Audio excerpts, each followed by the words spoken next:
fine. I'm down. I can't see. Need to go. Welcome everyone to the social van. Feeling Kyle sick of the bullshit. So here they are, reppin' C+, ready to turn every podcast to dust. So sit down and shut the fuck up, cause when in doubt, fuck your couch. Welcome everybody to the social vent. Yeah! You make me happy. I'm gonna use that as the intro right now. That's the intro. Welcome everybody to the social vent. We are doing this remotely from Big Daddy's estate and K&B Sexy Ninja's estate. I am K&B the Sexy Ninja. This is Big Daddy coming at you. Goddamn, how is you? Urine, boy. Yes, and we're being safe from the COVID, and because we being both safe. Had scares. Let's be honest. We both had scares, so we're just kind of both like, shit. Oh boy, I tell you, So, this fucking COVID, man. I know it's crazy.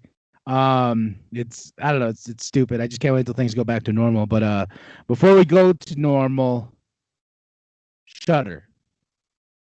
That's right. Shudder. SHU. For those who don't know, SHUDDER.com/podcast.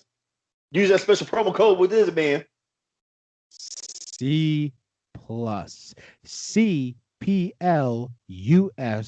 You get 30 motherfucking free days from us. That's right. And after that, $5 after that to make you holler. Whether you holler loud or softly, if you yell like your boo is beating that ass. Yeah, I mean beating that ass, but you know, it's all good. It's all good. And then we wonder why we don't get monetized. So we got a big special show for you today. We have this portion with me and Big Daddy. We also have BeastMasteR coming up. I did an interview with him. We did picks of 10 movies each, and we went back and forth. It's a great conversation. So if you saw the length of this podcast, it goes on well over 2 hours, but it's gonna rock your fucking world. Nice. I can't wait to check it out.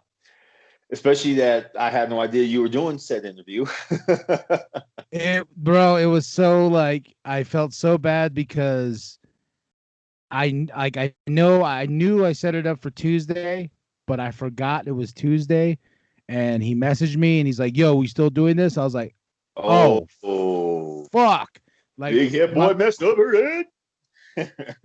Yes, but we got it done and stuff. It was just fucking crazy because, you know, with work and trying to balance all that shit, and we just opened the store to the public, so, you know, we're in very limited hours and stuff, but trying to get everything back in order, back to the grind, you know, and it's been a rough week. All right, let me ask you something. So when you say limited hours, is it limited hours based on budget like us? Or well, how should I say it? When we schedule over there at my job, it's always about money. So it's about, well, this is how much money that you guys brought in and stuff like that. They're pulling that shitty business model now about how much money you brought in. You guys need to get in more sales. We can't get in more sales if motherfuckers don't come in. You know. But when people come in, oh yeah, I be hustling. You want to get this book right here, man. Matter of fact, look, check it out. This is how they do that. Well, my kid's being a stupid ass. What can I get them for, you know, something that'll probably help them a little bit? Well, I'm glad you asked. This is a book right here. It's called Alchemist, man. You know what? This book is a life changer. It wasn't supposed to be, but Alchemist is about a story about a boy who goes out to go find himself. And after that, he's not a dumbass no more. He actually grows up. When I think it speaks to generations, because even I don't give a damn how old you are, how young you are, man, it speaks to you. Get this book for your child. I guarantee you will not go wrong. Matter of fact, you'll come back up in here and you'll bring me Karen potato salad with the funky ass raisins up in there. Yes, I have actually said that. You will bring me some funky ass Karen potato salad with them goddamn raisins. With some goddamn raisins. They just smile. They just, I really need to laugh. I'm not trying to make you laugh though. I'm really trying to tell you, you're gonna bring me some funky ass Karen potato salad with a goddamn raisin. Well, since you're doing some show and tell, can I do some show and tell as well? Am I going to see a puntazo go across the back of your damn scalp here right now? Oh, you never know, baby. You never know. I gotta see this. So first of all, it's been a crazy week. I got gifts and stuff, but I'll start off with this first one right here. This thing's dope.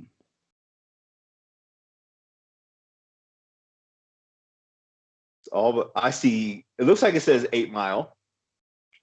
Yep, 8 Mile Eminem pop figure. Oh shit! There it goes. Here's this one. Got this one today. Nice. Transformers. And this one was this one I posted on Instagram last week, but this one I'm really proud of. Jar Jar. Is that who it is? Because it's blurry as shit. I know. I think it's because of the background being blurry. But yeah, but no, that's Jar Jar right there. Black Jar Series. Jar Jar. Mr. Jar Jar Binks. He's gonna be the surprise Sith. Misa back. He's gonna come. He's gonna come out with some badass tattoos and shit. Hell yeah. He's gonna see Annie. Annie, where is he? He dead. he gone. He gone. All the Skywalkers are gone. Motherfucker gone like the wind.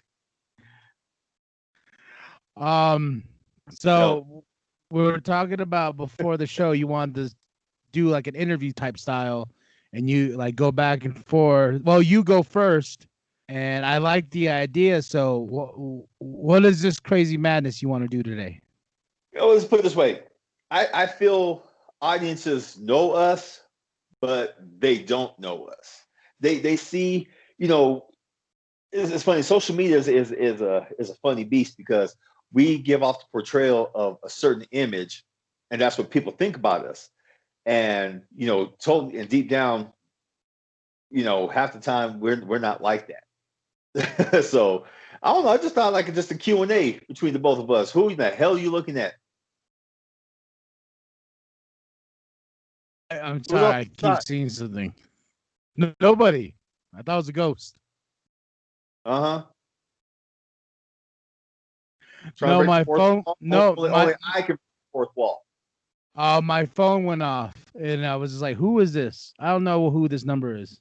My work phone. Man, my phone's been coming up with some strange ass numbers too lately. I'm like, who are you? Oh, well, don't you remember? Well, the problem with mine is like I do a lot of I've done a lot of interviews this week, and I've also called a lot of people with applications and stuff like that. And so, I don't save their numbers who I call, and then they call back and I'm like, who the fuck is this? And I ignore them. So it's somebody that's trying to get a job, and I'm just like, nope, you didn't answer the fucking first time, so you don't get nothing, motherfucker. Boy, you better quit doing that. Nah, I'm good about it, but it's just like I call, and I understand, like there's some folks out there that just don't answer random numbers. I understand that completely because I don't like I see a number and I'm like, yeah, it's a scam. I don't know that number because I only talk to you and Flex, and that's about it. And my family, of course, but very limited amount of people I speak to. Same here. There's actually a very limited amount of people who I actually dial up and say hi to. Everyone else is a text message, which, I told myself I ain't gonna be doing all these damn text messages because that's just so impersonal. But nowadays, shit, fuck them. You get text. You get text. You don't ever call because you don't answer your fucking phone. But I gotta tell you, when you brought this idea to the table, I was like, that's pretty brilliant because honestly, there's people that know us, but there's not people that know us. So I was just like, I wonder what he's gonna fucking ask me. So let's get this shit understarted, man. I'm excited. Let's fucking do it. All right, let's do this. Let's do this. So, what you being a big ass nerd like me and everything? What what's the biggest misconception that people get that you feel from your personal experience, what they get negative about our culture, the geek culture? Like, you mean like what do I see, what people see in our culture as negative and how I feel about it type thing? I think the negative part about the nerd culture, and I'm part of it as well, you know what I'm saying? Like negativity, you know what I'm saying? Like negativity.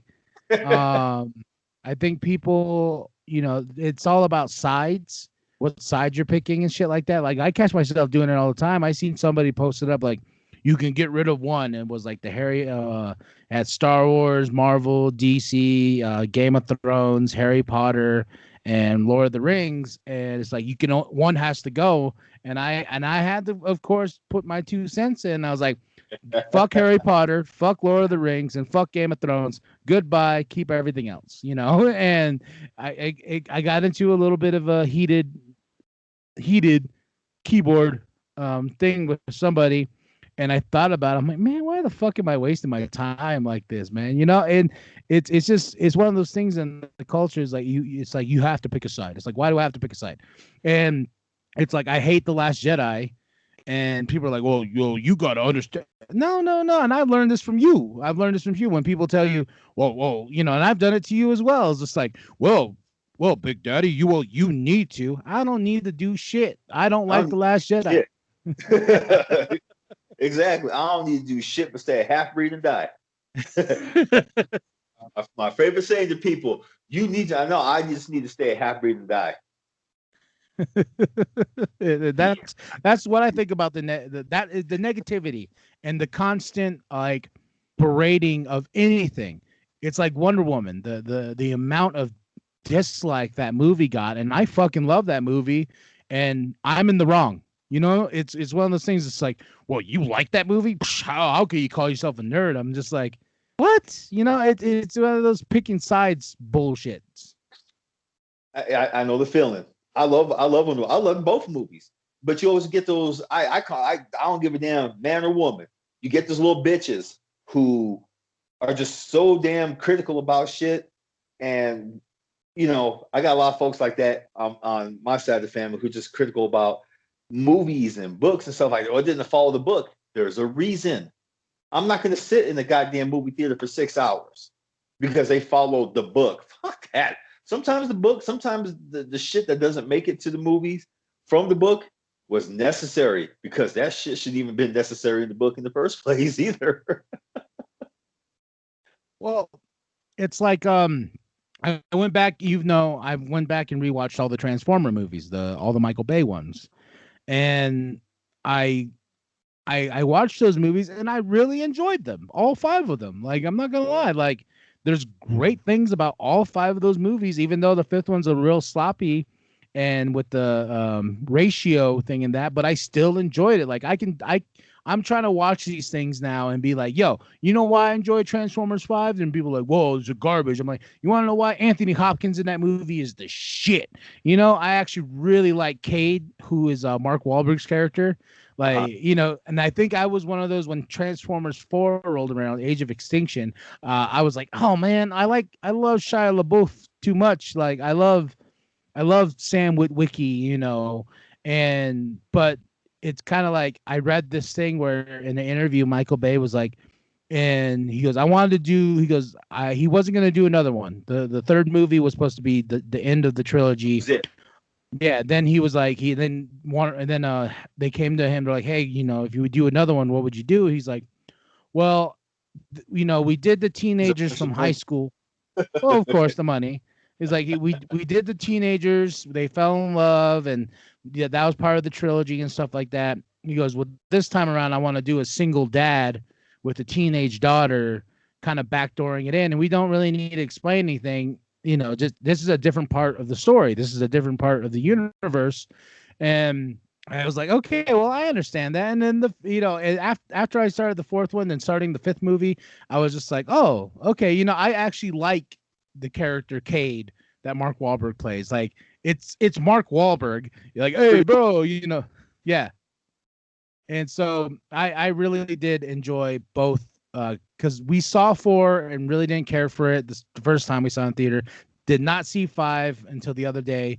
But yeah, I already know I love Bumblebee because I saw Bumblebee when it came out on Blu-ray, and I actually really enjoyed Bumblebee. I still haven't seen it. Yeah, it's what's really cool is like they go and it's sort of a reboot to the universe.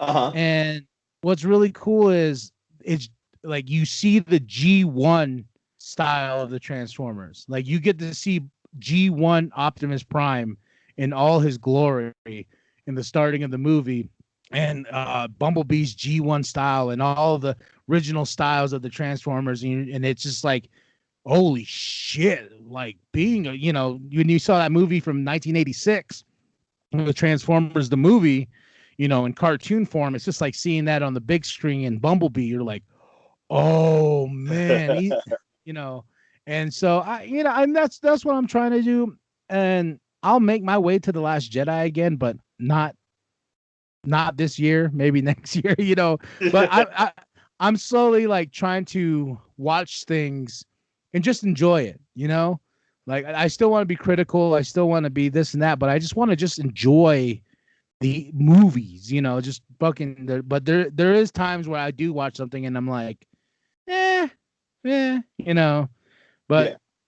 I'm trying to be a student of the game as well, trying to learn about movies and stuff like that. So, and that's, if I don't know if that was a long-winded answer to your question, but That's a long-winded answer. It's all good though. It's all good. That's why we're here. Speaking of the here and now, lately it's funny because you really weren't a political person before. You're like, oh fuck that, I'm just gonna stick in my world, my nerd shit, blah blah blah. Now I've seen this transformation over in you the last couple years. How has everything within the last 4 years affected your life?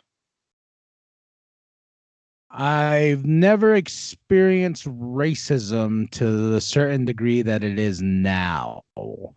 That's the big one. Second of all, with the, you've known me for a very long time. I was never very political. I was like, no, fuck the government, fuck them. And with everything that's going on now, it's kind of like, I'm seeing things in a different light, seeing the racism, seeing how my people, Native Americans, are really just kind of just shoved to the side, even though I never really cared about those things. And having a kid and watching all this shit for the past 4 years, it's just like, damn. And I was talking to the wifey about it the other day. It's just like in the past 4 years, and any motherfuckers watching this right now, and if you are one of them gun-toting dumb fucking redneck hick flag bearing motherfucker, I have become less and less patriotic in the past 4 years. So you could be like, God damn it, go to another country then if you don't care. It's because of the fucks like you, the people who stormed the Capitol, to the dumb fucks who are screaming, it's Antifa, Antifa. It's all I can say. It's Antifa. I don't know what Antifa means, but it's a word that Trump uses. Your fault. And it's and that's what it is, man. It's just like, man, fuck y'all, and it's just like, and I never really understood that term white America until now, and that's fucking sad. Like it's one of those things where this fuck has ruined the country in so many ways, and he's been impeached twice, and still people, and even in the Republican Party, are just like, well, if we well, guys, if we really if we impeach him, it's really not going to bring the country together. I'm like, wait, I what? bet. Like you fucks! Like he literally called a death march onto the Capitol. It's on video. His coked up son was the one too. Like, yeah, give him hell. You know, it was just like, and then you Okay, see all these fucks crying. Ugh. I'm so glad I'm not the only one who noticed that some bitch looked like he was on about 5 8 balls. Always, bro. It's He just was. That motherfucker was. He was. And just this. I'm like, what is wrong with him? This motherfucker high. Oh no, that's just the way he is all the time, Philip. No, no, no. I used to sell drugs. I know when someone's fucking.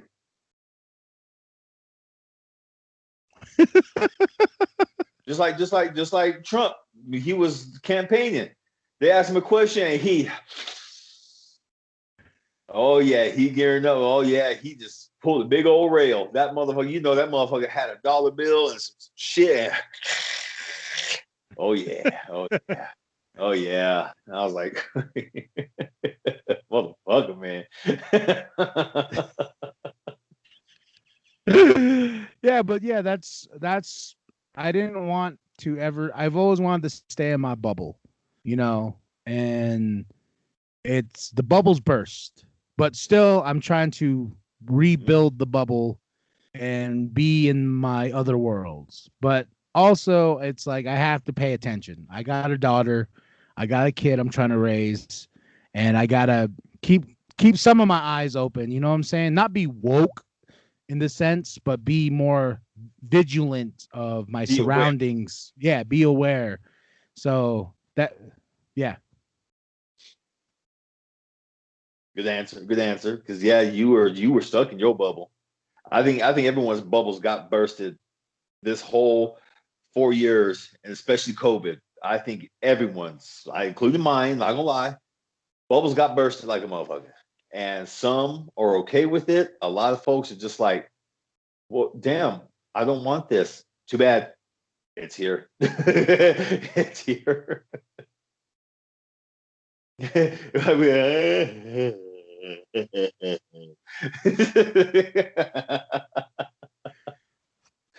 of, fucked up. Fuck. With you had said something once before, off camera, out to the side, and it was about Trump and how you feel how he's exposed a lot of the bullshit that people do today. Do you know do you feel that I say it? Do you feel people support him because to get racial with it? Do you feel that he represents the great white hope that a lot of white men feel emasculated from? Because over the last 12 years, when Obama was in, everyone all of a sudden wanted to be woke. They wanted to be, part of I guess part of the game, part of the whole picture. And everyone kept saying, no, it's about us now. Do you feel that this is white men and white folks in general getting back, saying, no, this is why we want him because he represents us? I think he's the next step to that. I think something worse is coming. I think this has definitely shown the true colors of a lot of Americans and a lot of people who've been holding down this hatred towards people of color. And I think he's the step to something worse, because in like any comic book I ever read, no matter how bad the bad guy to beat, there's somebody worse out there that's coming along the way to fight the Justice League or the Avengers. And I think he's the stepping stone to something worse. And the fact that he broke the Republican Party so bad that, that's just one step, and now he's on to another. Like now was like, oh fuck, who's next? So he was Loki. Thanos is still coming. Yeah. I would say, like, just because out of respect for Loki and out of respect for Thanos, I'm gonna flip it into the Joss Whedon Justice League. He's more like Steppenwolf. He's more like Steppenwolf, and Darkseid's still on the horizon. So Yeah, there you go. Okay. And you know how useless Steppenwolf was in the Justice League movie. I'm trying to figure out why he was even there in the first place. I rewatched Justice League the other day. It was on TV, and just when he's with the mother boxes, I don't know why it's so weird, but it's just like he's just like, mother soon. Okay, wasn't that fucking weird? But what is he doing, mother? I'm glad it wasn't Darkseid. Darkseid would probably been looking at him like, who the fuck you talking to? He's probably be like, you. Damn. We haven't even introduced the goddamn Fan Furies yet. You over here.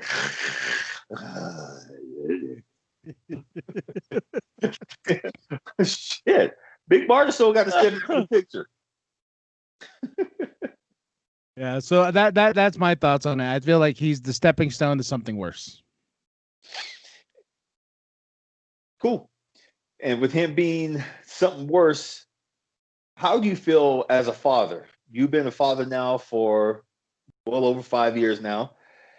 Husband, a little bit longer. As a father and a husband, how was this affecting you on many levels?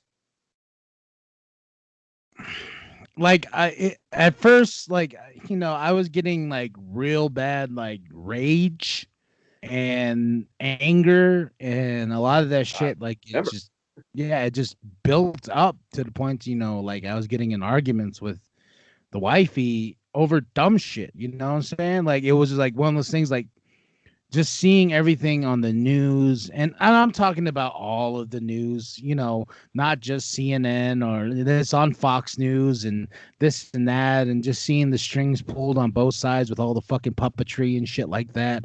And it's just one of those things where it's just like it was infuriating, you know, because you saw off camera how pissed off I got about the whole Native American thing. Like I was just like, well, what about fucking us, you know? Like it's never about us ever. And I've never used to be that way. You can ask even homies from way back from the res days. I was basically an apple, what they called me. White on the inside, red on the outside, you know? And you know, it's one of those things where I didn't really care for my culture. And then as now a father, I have to. I can't let that get away. You know, I have to do it for her. You know, I can't be ignorant and stupid about it, you know. And then seeing the representation and then hearing shit like, oh, there's something else's. Like it's just like, what? Bitch? I remember that day when you told me that the something else's. I'm like, wait a minute, what do you mean the something else's? That's what they're referring us to. I'm like, God damn. At least we're called niggas. Shit, y'all y'all the something else's. Shit.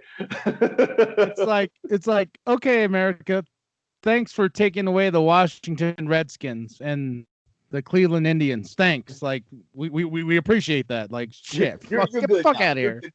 You get nothing else. Just go back to your reservations. Go. And it's like, I know a lot of Washington Redskin fans who are Native American, and it was just like, then they're like, oh, we're taking that away because it's racially insensitive. And I'm just like, not to a lot of people I know. Like, we kind of accepted our place because y'all said fuck you and threw us on a piece of land, and you know, it's just like, well, thanks, America. Like, you know, we thanks. Like, I guess that's all we get. Okay, all right, cool, all right. So we'll go back to the piece of dirt where we're at. So, So as you can tell, I'm playing a lot of these questions based on what you answer. When you said that, I did have another.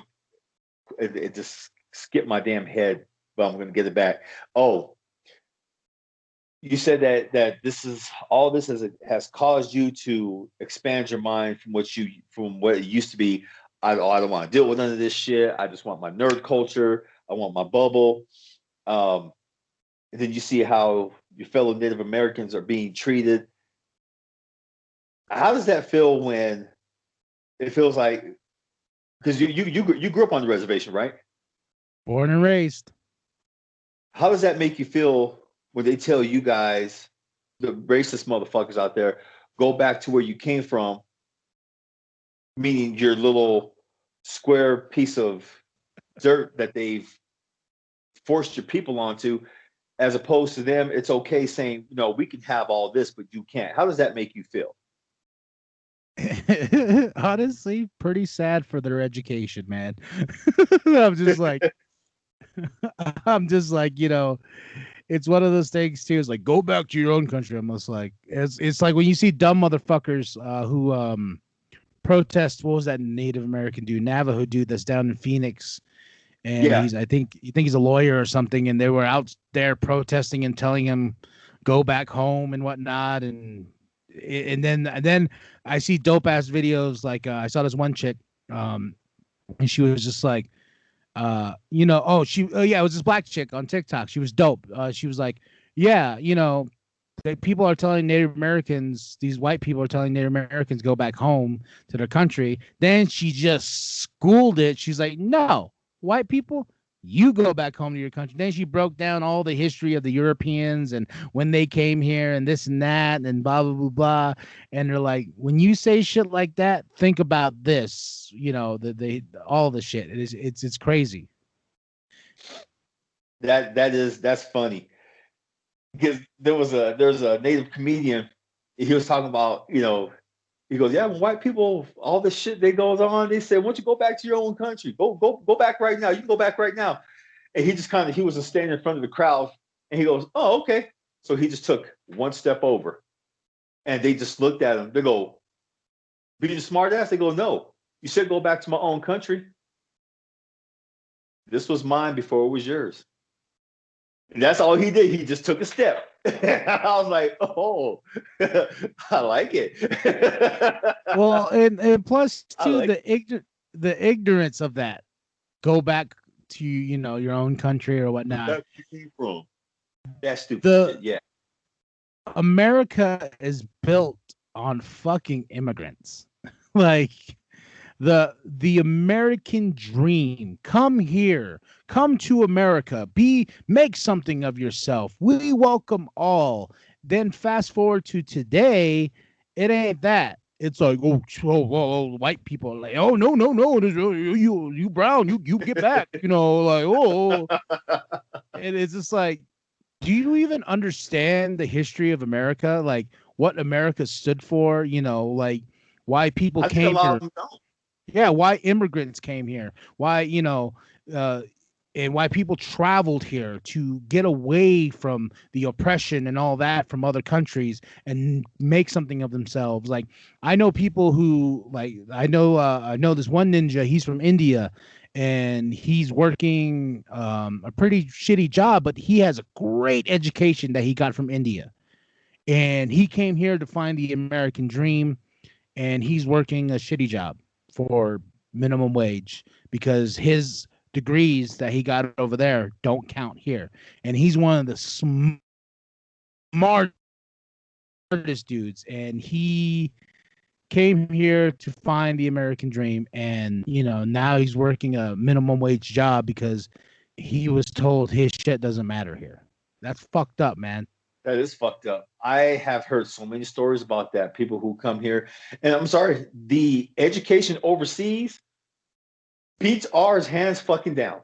I mean, there's no comparison. Our school system is fucked. I think if people fought for the Montessori, school system to be enabled and enacted in our schools, bruh, we'd be doing so much fucking better. Teach the kids how, according to their level, their interests. Not okay. You're in fifth grade now. We got to teach you at this level. Oh, but if you want to go higher, here's these AP classes that you have to pay for. Fuck you. I gotta that happened to Anthony. He went to a couple of good schools before he went to public school, and he was actually 3 grades higher than the rest of them, so he had to be held back. And I'm just like, I see that for, you know, I hope, me personally, I hope you guys homeschool Kathy, because that girl, she's too smart. She's too smart for that shit. She's really fucking smart, dude. She's reading now. I know. I remember that one day you told me she's reading comic books. That's what got me started reading good comic books, and people don't believe me. Oh, Phil, you're full of shit. Read a comic book, and you'll see what we're talking about. I'm all about the pictures. It's not about the pictures, but that whole talk about the words.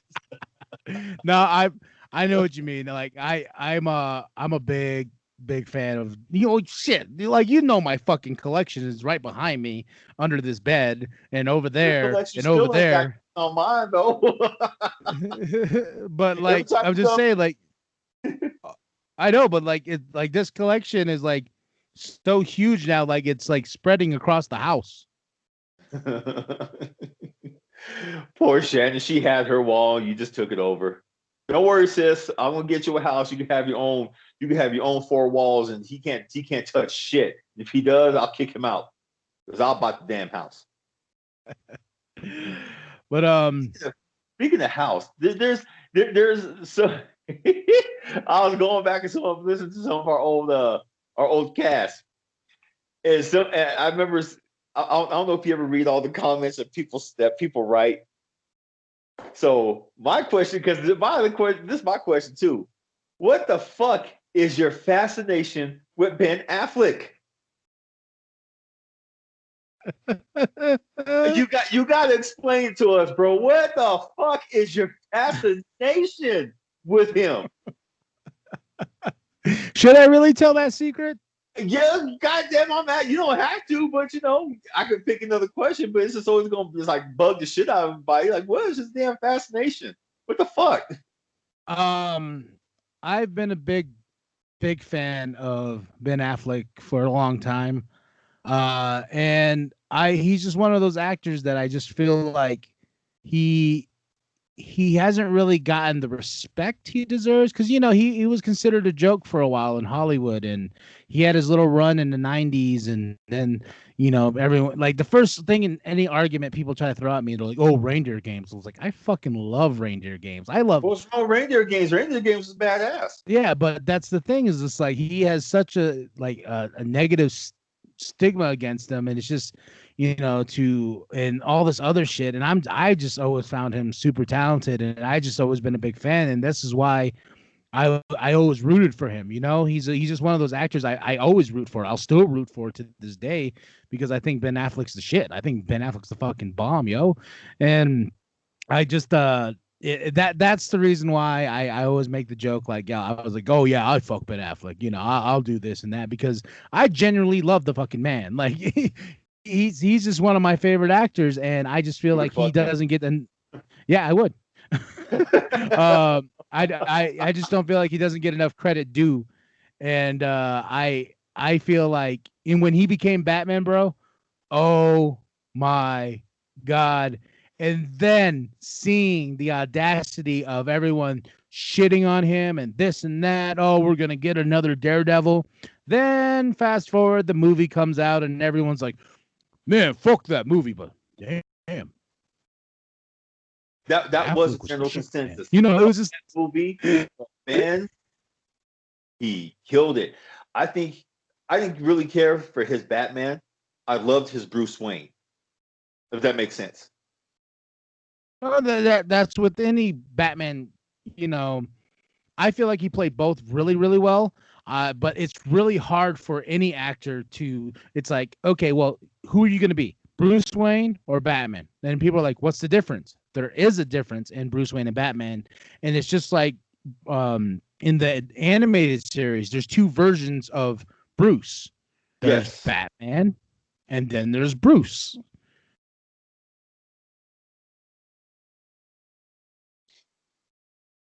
It was funny.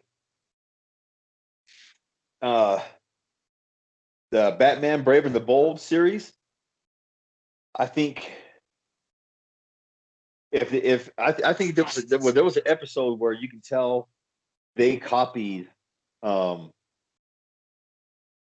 Affleck's Batman, because there was a story where he was older. He was Dark Knight. In the Brave and the Bold, there was a Dark Knight Batman, and you can see where he was like, okay, I'm done. I'm retired. I'm trying to just live my life. I'm not trying to go back to that. But then he's called back. And Ben, I love that part when he rushed in to the smoke and everything, and was like, "Hey, Mr. Wayne, get back, get back." He was like, "Bitch, look, I'm Batman." That is one of my favorite scenes in that movie, because if you see the balls of a character to be like, oh, there's a building falling, I'm running towards that motherfucker to make sure I can save people in it. The hero is like, I love that opening shot with Ben as Bruce, and he jumps in the car, and then it says everything about the character. And like, it was so funny. He's like talking about Bruce Wayne and talking about Batman. Me and Kathy are doing Batman Beyond, a rewatch. Well, it's kind of our thing now, but we just watched an episode last night, and it's an episode where Bruce is hearing voices in his head and this and that. And he's like, I'm not going crazy. I'm not going crazy. And at the end of the episode, they figured out it was a chip that someone put on the Band-Aid. And Terry goes, how'd you think you were not crazy, old man, when you were hearing those voices? He goes, well, the problem was the voices kept calling me Bruce. And he's like, well, what does that have to do with anything? He goes, well, in my conscience, I call myself something else. And he goes, well, what do you call yourself? And he just smirks. And he's like, oh, well, Terry goes, well, that's my name now. He's talking about calling himself Batman in his head. It's like, my name now, bitch. and then Bruce just looks at him. He goes, well, tell my subconscious that. I was just like, that's fucking awesome. All right, got one more for you. All right.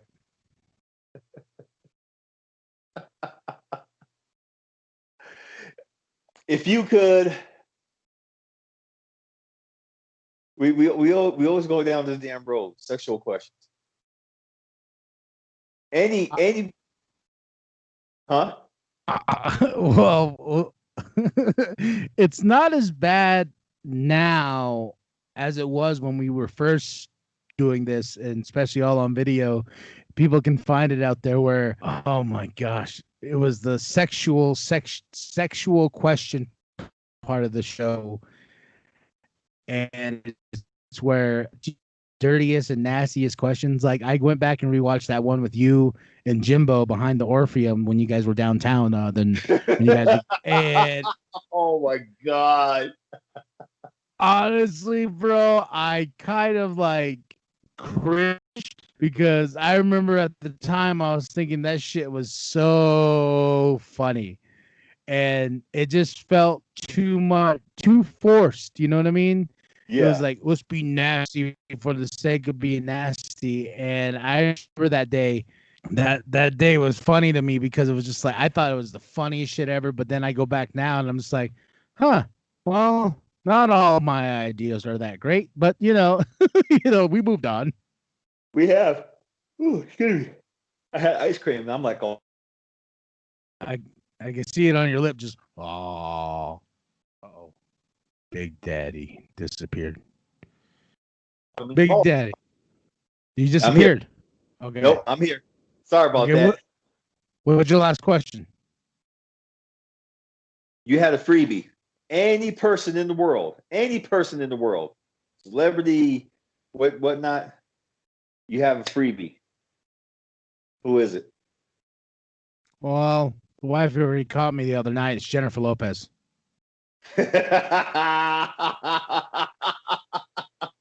Oh, you want to know? Well, yeah, I could probably guess how She caught you. No, it wasn't. It wasn't the way you're thinking. It was. I was snoring really loud, and she woke me up. I was like, "Yes, Mrs. Lopez. Yes, Miss Jennifer Lopez." Woo! She didn't wake you up in the right hook. No, so I'm thankful. Damn. I got caught now my first marriage, and she was trying to wake me up, and I turned around, Hallie, come on, you know how you girl, you know how I like it, but it's all that. What the fuck is Hallie? Huh? Who are you talking about? I knew good damn well. Halle Berry back then. Oh yeah, boy, and she still is. Yes. J-Lo too. J-Lo, mouth watering, just both of them. Fuck. Well, it's crazy how old she is now. You know what I'm saying? Like then still being J-Lo, like she's never aged. It's just like she made a deal with the devil to never age. Yeah. Never know nowadays in Hollywood, boy. Just never know. Oh, hold on, I'm looking up something. Just because Okay. I have to. Hold on, let me see. Oh, you're gonna ask me something crazy. Go for it. Bring it. No, I was looking at the age of Jennifer Lopez real quick, just to get the I clarification. think she's 51 now or 52.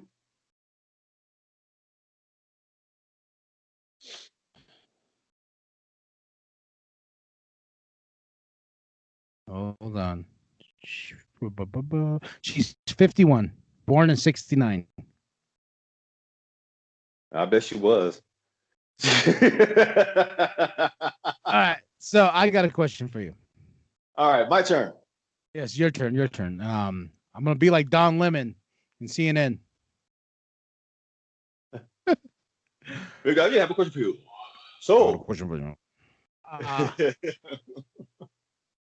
What would you say is one of the greatest projects you've done, but you have not shared with anybody yet because you feel like it's not ready? You're too nitpicky to let it out. This could be a story. This could be a movie idea, a podcast idea. Like you feel this idea is so ingrained in your head, but you feel like the world is not ready for it yet until you are. Damn, there's a lot. Unfortunately, there's a lot. Remember how I've told you that for every idea that you have, someone else has the same idea, but it becomes a matter of time who monetizes it first. Oh yeah, I've had plenty of those. Fuck. And I sit back and I'm like, God damn it, quit waiting. Stop waiting. One of my God, one of the projects.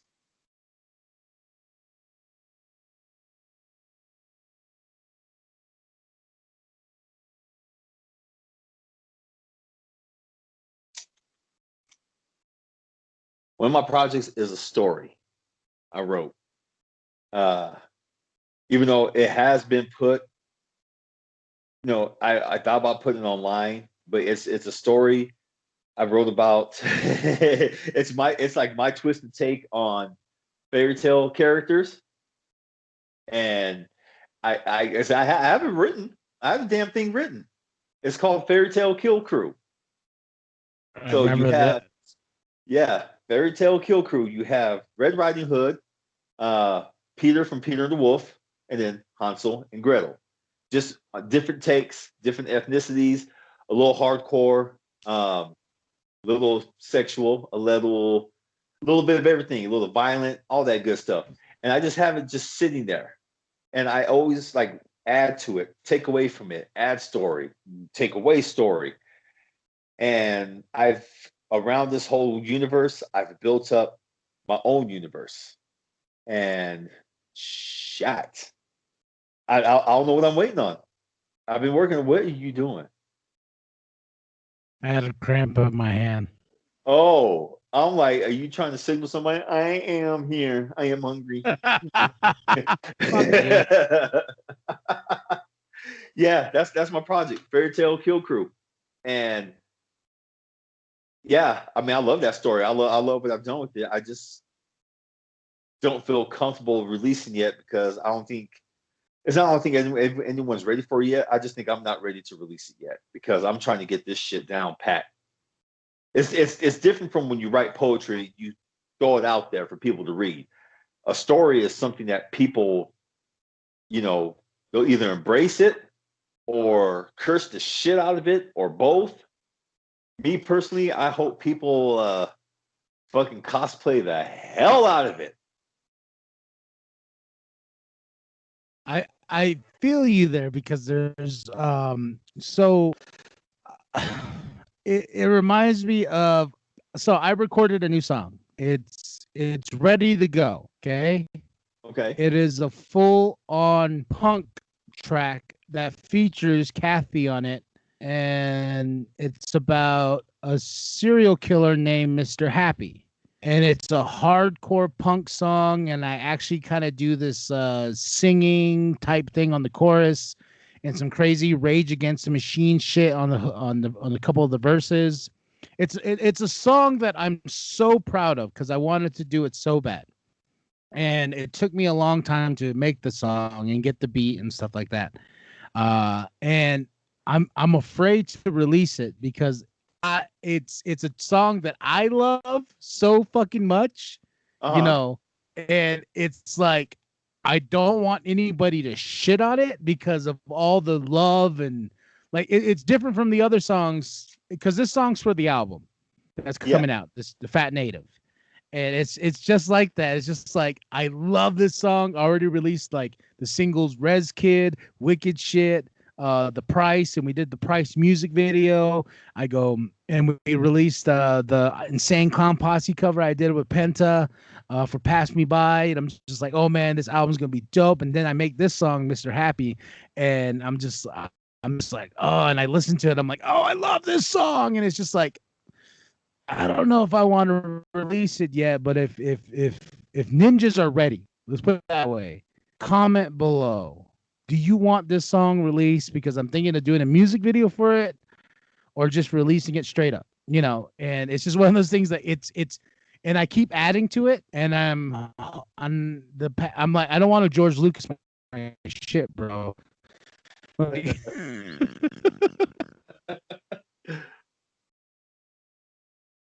that's besides the point. Here's my next question. With everything we've done so far, what would you say is the greatest accomplishment that we've done that you keep looking at like, fuck, we did it? What sticks out in your mind? Because we're like 3 years deep in this game now. One thing that sticks in your mind all the time that you feel like was one of the biggest accomplishments, either you did, C Plus Studios did, we did, and I can already kind of guess which one it is, but I want to hear your answer. Oh, that's easy. Just us starting. That's it. Just us just saying, fuck it, let's do this. And when we recorded our first podcast, to me, that was our biggest accomplishment. We didn't talk, we didn't do nothing. We just said, okay, let's just go for it.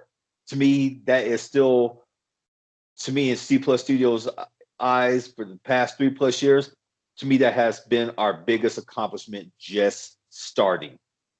We've had, there's other moments, but this one, sitting in the car, getting that first episode out, that to me, that is our best.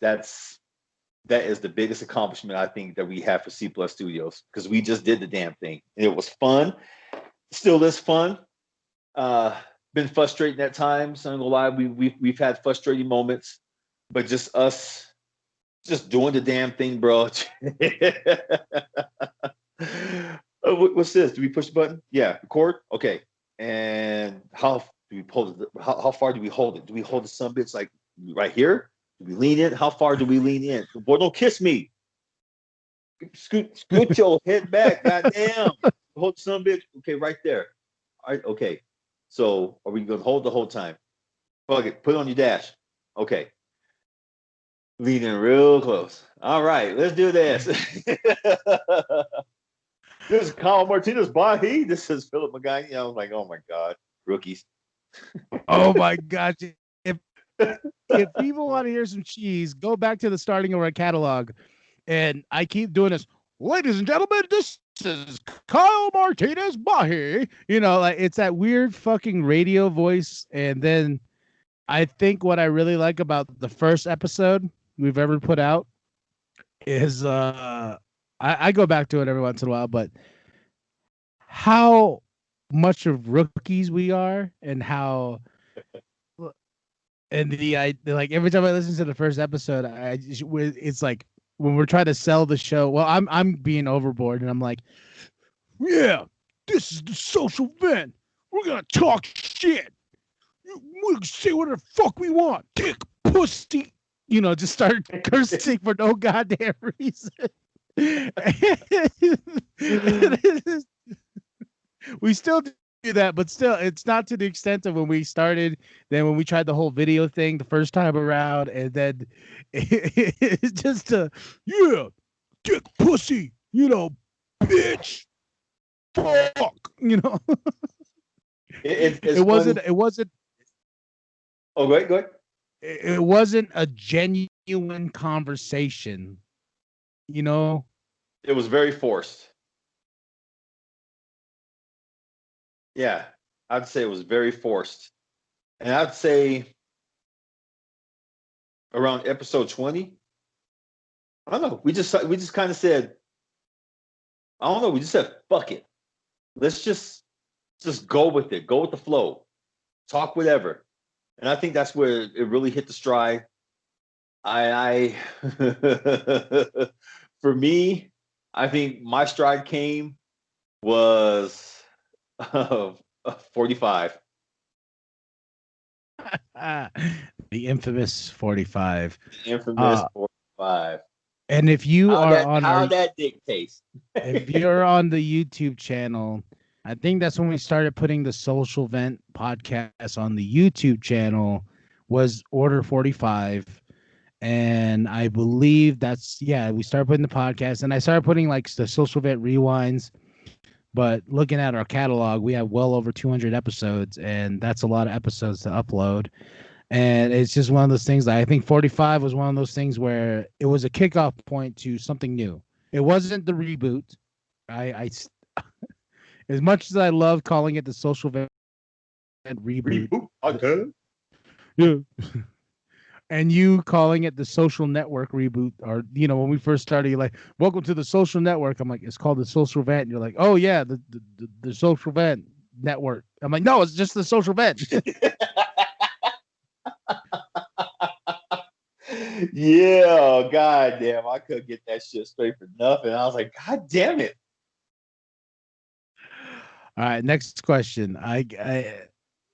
If there's one animated series, could be whatever from anime to other animations and stuff like that, that you feel needs to be adapted to the big screen, what would it be? And it has to be something that's very obscure, but it's something that you loved as a child and you still love to this day, and you think it's something that deserves the big screen treatment, finally, and done right, of course.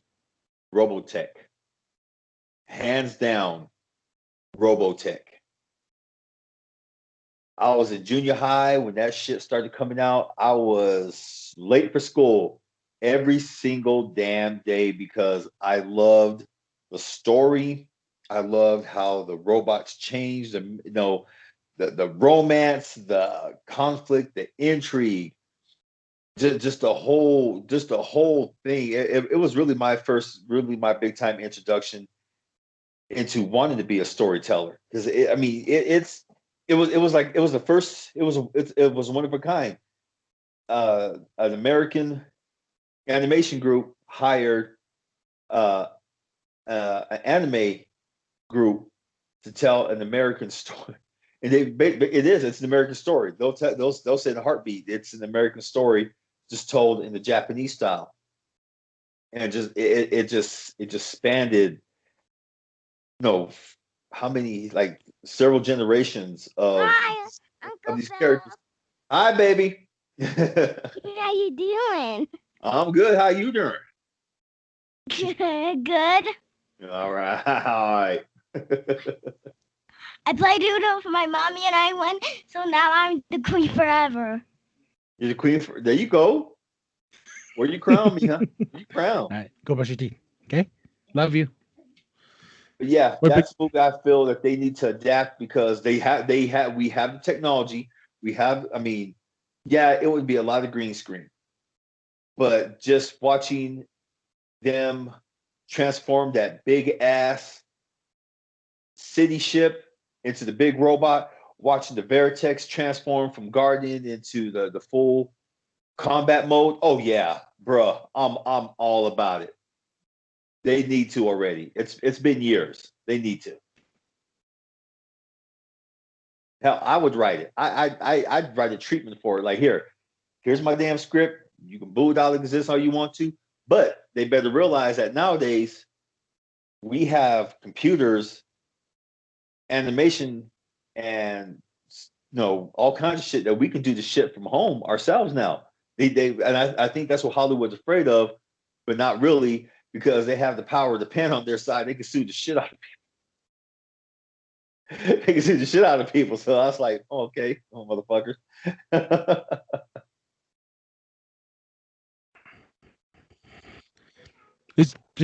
It's true. I've seen great fucking Star Wars fan-made films and Yes. taken down in heartbeats, gone because of copyrights. Yeah. We probably watched the same movies and that are better than the fucking studio films. And I think they get a little jealous. Well, a little my ass. They get big time jealous because that's you can tell they put a lot of love and heart and work into those. Like some live action Dragon Ball Z ones I've seen. Ooh. Yes. Fucking awesome. All right. Final question. Final question. If you had an ice cream, what would it be? Like the name or what would be in it? Everything, to the packaging, to the size. It can only be exclusively pint. Knowing you, because you like your pint ice creams. Because if you get something bigger, I know you'll hate yourself in the morning for it. Have flying shits. Ice cream. Well, first, of course, it has to have some chocolate up in there. Some chocolate, caramel. Oh yeah, definitely caramel. And they would have to have an horchata flavoring. Throw some nutmeg up in there, some cinnamon. It has to be made out of almond milk. It has to be made out of almond milk, dark chocolate, caramel, cinnamon, nutmeg, and it will taste like deep dark chocolate horchata. Fuck yeah. Yeah. Fuck yeah. Let's patent that shit right now. Just good old, just yum. God damn. Well, I could make that too. I could make that. Woo! And what would it be called? What would it be called? It has to be some kind of crazy name like a Ben and Jerry's ice cream. I'd call it, oh God, in your mouth. It would be called in your mouth. You broke up a little again. Did you just say in your mouth? I sure did. Mouth. You gotta get it right. Yo mouth. MOUF. In your mouth. Right in your mouth, then fuck your couch. That'd be the longest ice cream name ever. Boy. We can only sell it online because stores won't carry that shit. Ain't no stores that carry that unless they're I don't know. Unless they want to miss out on money. We can call the Rock up and just be like, hey, we got this great ice cream idea. It's called In Yo Mouth, Fuck Your Couch. People be like, maybe you should tame the name down a little bit. You can tame your face. Oh, it has to be with the image. I can already see the image. Remember the picture I sent you of your face? And it says how that dick tastes? And the little brother's working on right now. Yeah, with your face. I think that's the logo right there on the pint of ice cream, and around it says "In your mouth, fuck your couch." Boy, people be like, "Oh, well, we couldn't put fuck your couch because Dave Chappelle will sue us." I know. It's funny when I tell people like, "Oh yeah, fuck your couch," and they're like, "Wait, what?" I'm like, "Oh, we say that on the show all the time." Well, Dave Chappelle said that too. I was like, "I know, motherfucker, but we say it as well." He said it. These just people. But I gotta get rolling out of here. It's past girl's bedtime. That's why she came in here to bug me. She's looking at me like, "Look here, motherfucker. It's bedtime. Bedtime, boy. Gotta go and read the story to me. Hurry up." Yeah, read that story. And we also got the Mandalorian gold book style, with the gold book from Disney and all that. And the Mandalorian is called This Is the Way. Great book. I usually read that to her, or I read her one of her comic books. So nice. But this was fun. I like this. We should do more of these, asking questions to each other. Fuck yeah, this is fun. So, but before we go on to the next segment, with BstMasteR talking about movies, I thought about it while I was sitting here, and remember the punk rock track I talked to you about? Yeah. Before we get out of here, me and you, then we go on to the next segment of BstMasteR. Why don't I just drop it right now on the podcast? Drop it. Let people listen to it and just tell us what you think. And I'll make a music video sometime next week for it, because I already sketched some ideas that I want to show Big Daddy, and I think it's doable. Like, it's not over budget or anything. So yeah, I will drop the track. Produced by Sergio. The song is going to be off of C Plus Studios plus Alistair Couture Records. Shout out to Penta. So when we head out when you go into the next segment, we're going to hear the track Mr. Happy featuring my daughter Kathy, and it's a punk track. I'm really proud of it. Also, now I'm really fucking scared for everyone to hear it. Can't be scared, bro. Can't be scared. You gotta do it. You gotta do it for you. If people like it, they do. If they don't like it, doesn't matter as long as you like it. So exclusive. How was DJ Khaled say? And we're on another one. Is that what he says? I don't know. DJ Khaled says some shit. but this was fun, and I hope you enjoy the whole podcast. Make sure you drop comments, especially about what we talked about, me and Big Daddy, because we're very passionate people, and we love our art, and I will argue with anybody who's like, "Oh, podcast isn't an art." It is an art. It's an art that you have. Yeah. Would you agree? 2 million plus podcasts would say otherwise, and $30 billion in assets and revenue per year say it's an art form. Yes. So, and it took us a while to get this art form down, and I feel like we're slowly getting better each and every time. We are. We're getting good, bro. We're getting good, man.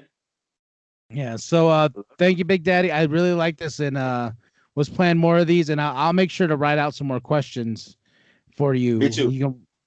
Yeah, and talk about the week and stuff like that. But all right, y'all. Well, enjoy the Beastmaster and KMB talking about movies. It's a very fun conversation. I know Big Daddy will enjoy it once he sees it. Damn right. We talk about movies, we get really deep into it, and Big Daddy knows. And do you know what movie we talk about? Let me see if you can, this is a question. One question for you. What movie do you think was brought up that I've been obsessed with lately? Oh, Tenet. Big Daddy wins. Because it's sitting right there on the shelf. I'm like, Tenet. Oh, but okay. So a story before we go. Okay. Big Daddy was watching our house and watching our cat during Christmas. So I just got Tenet on Blu-ray, watched it, all this and that. And I'm very particular about my collection. Big Daddy knows this. I'm kind of anal about it. That's a nice word to say. He's putting it very nicely, folks. I'm serious. He's putting it very. So I've noticed in the collection, even though it's kind of a mess right now, I need to clean it up. Something was fucking missing.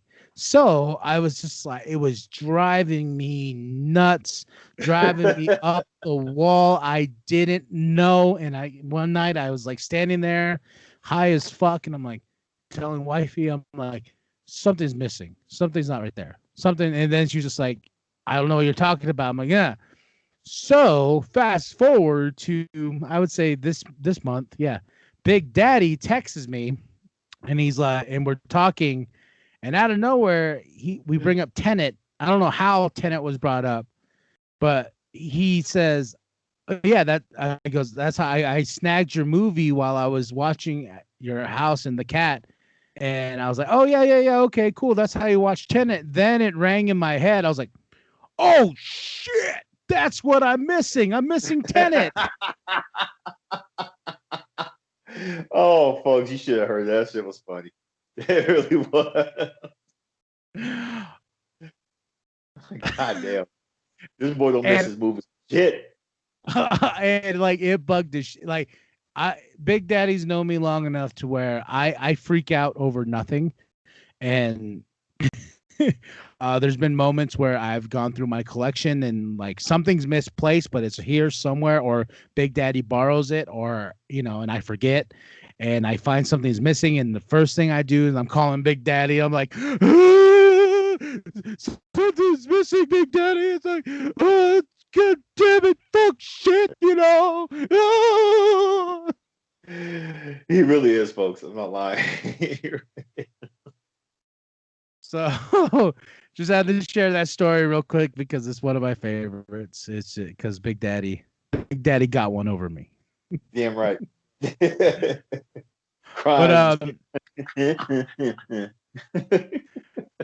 so stay tuned. You're gonna hear the song "Mr. Happy" by KMB the Sexy Ninja off the album Fat Native. That's gonna be dropping this summer. I have a release date in my mind, but I'll go over it with Big Daddy first if it's even doable. Yeah, so check out the interview. Check it out. It's not even an interview. It's just a conversation between me and BeastMaster. He also has a show that drops every Saturday called the BeastMaster Show. You'll hear it. We also play a track at the end of our conversation. One of his tracks, Graffiti and Kung Fu, it's fucking dope. He's been CarnivalSpirits has been real nice to us. They've been giving us a lot of love. One of the first ones to give us real love to put our videos on their channel to help promote, to get listeners and for us. And we appreciate that. Yes, absolutely. Appreciate it a lot. A lot. So enjoy the conversation between me and BeastMaster. Thank you, Big Daddy. This was fun. This was great. You're welcome, sir. This was fun. All right, so let's get out of here in good old fashion so you can hear the track Mr. Happy. I am KB, the sexy ninja. This is Big Daddy coming at you. And when in doubt, no couch. Fuck your couch. I wasn't on time with you because you kept going out. Yeah, let's try it. Let's try it again. We got to do it for the fans. Ready? Let's do it. When in doubt, fuck your couch. Couch. Yeah, there we go. Good enough. We did it. Drop a like, comment, subscribe, share with your grandma, share the bum down at Walmart. Enjoy the song and enjoy the conversation I have with BstMasteR, and me and Big Daddy are outie. Peace. He's here. I went up against people. You can pull a gun, and if I'm mad at you, I'm coming for it. Maybe I can shoot this time. If you don't kill me, that's good. So next time you see me, I will kill you.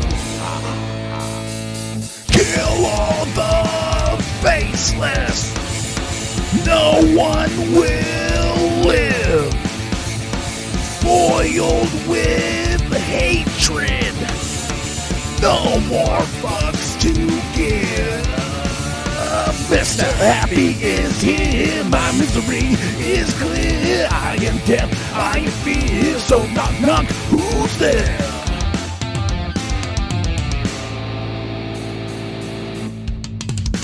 Love the chaos, love the pain. I'll rip your face off, know my name. Mr. Happy is here. Your fear I need. Let it bleed, let it bleed. Death awaits, no debate. Your fate, my knife. No wrong or right, just kill all the faceless. No one will live. Boiled with hatred. No more fucks to give. Mr. Happy is here. My misery is clear. I am death. I am fear. So knock knock. Who's there?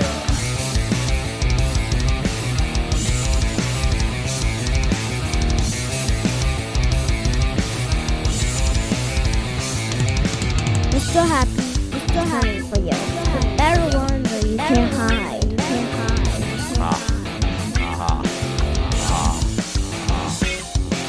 Mr. Happy has arrived. Mr. Happy is here. Mr. Happy is dead. For you. Kill all the faceless. No one will live. Boiled with hatred. No more fucks to give. Mr. Happy is here. My misery is clear. I am death. I am fear. So knock knock. Who's there?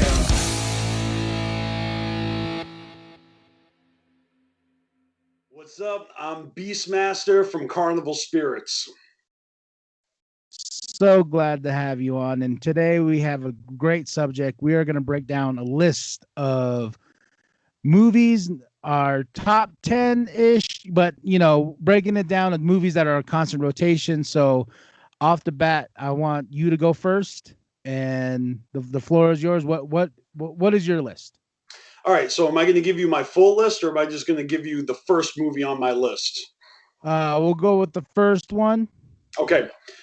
First movie on my list is from 2000, and it's directed by Cameron Crowe. It's called Almost Famous. It's almost a semi-autobiographical movie, because when Cameron Crowe was a young man, he was a aspiring writer, and he actually got hired by whatever it is, Rolling Stone, and he would interview bands back in the 60s or 70s, you know. And so this movie is about a kid who wants to be a music writer, and he follows his favorite band, and he gets wrapped up in the world of sex, drugs, and rock and roll, groupies, scratch that, band-aids, and he just it's so fascinating to me because one, I love the music of that era, you know, like Black Sabbath, Aerosmith, you know, Led Zeppelin, and the fact that Cameron Crowe put this movie out, it's so amazing to me. All the characters are so real. I relate with the kid because I was kind of I guess a late bloomer myself. Like he's like way young, or he's way younger than everyone in the movie, and you know, he's got a huge crush on Kate Hudson's character, who is you know, in love with the lead singer of the band.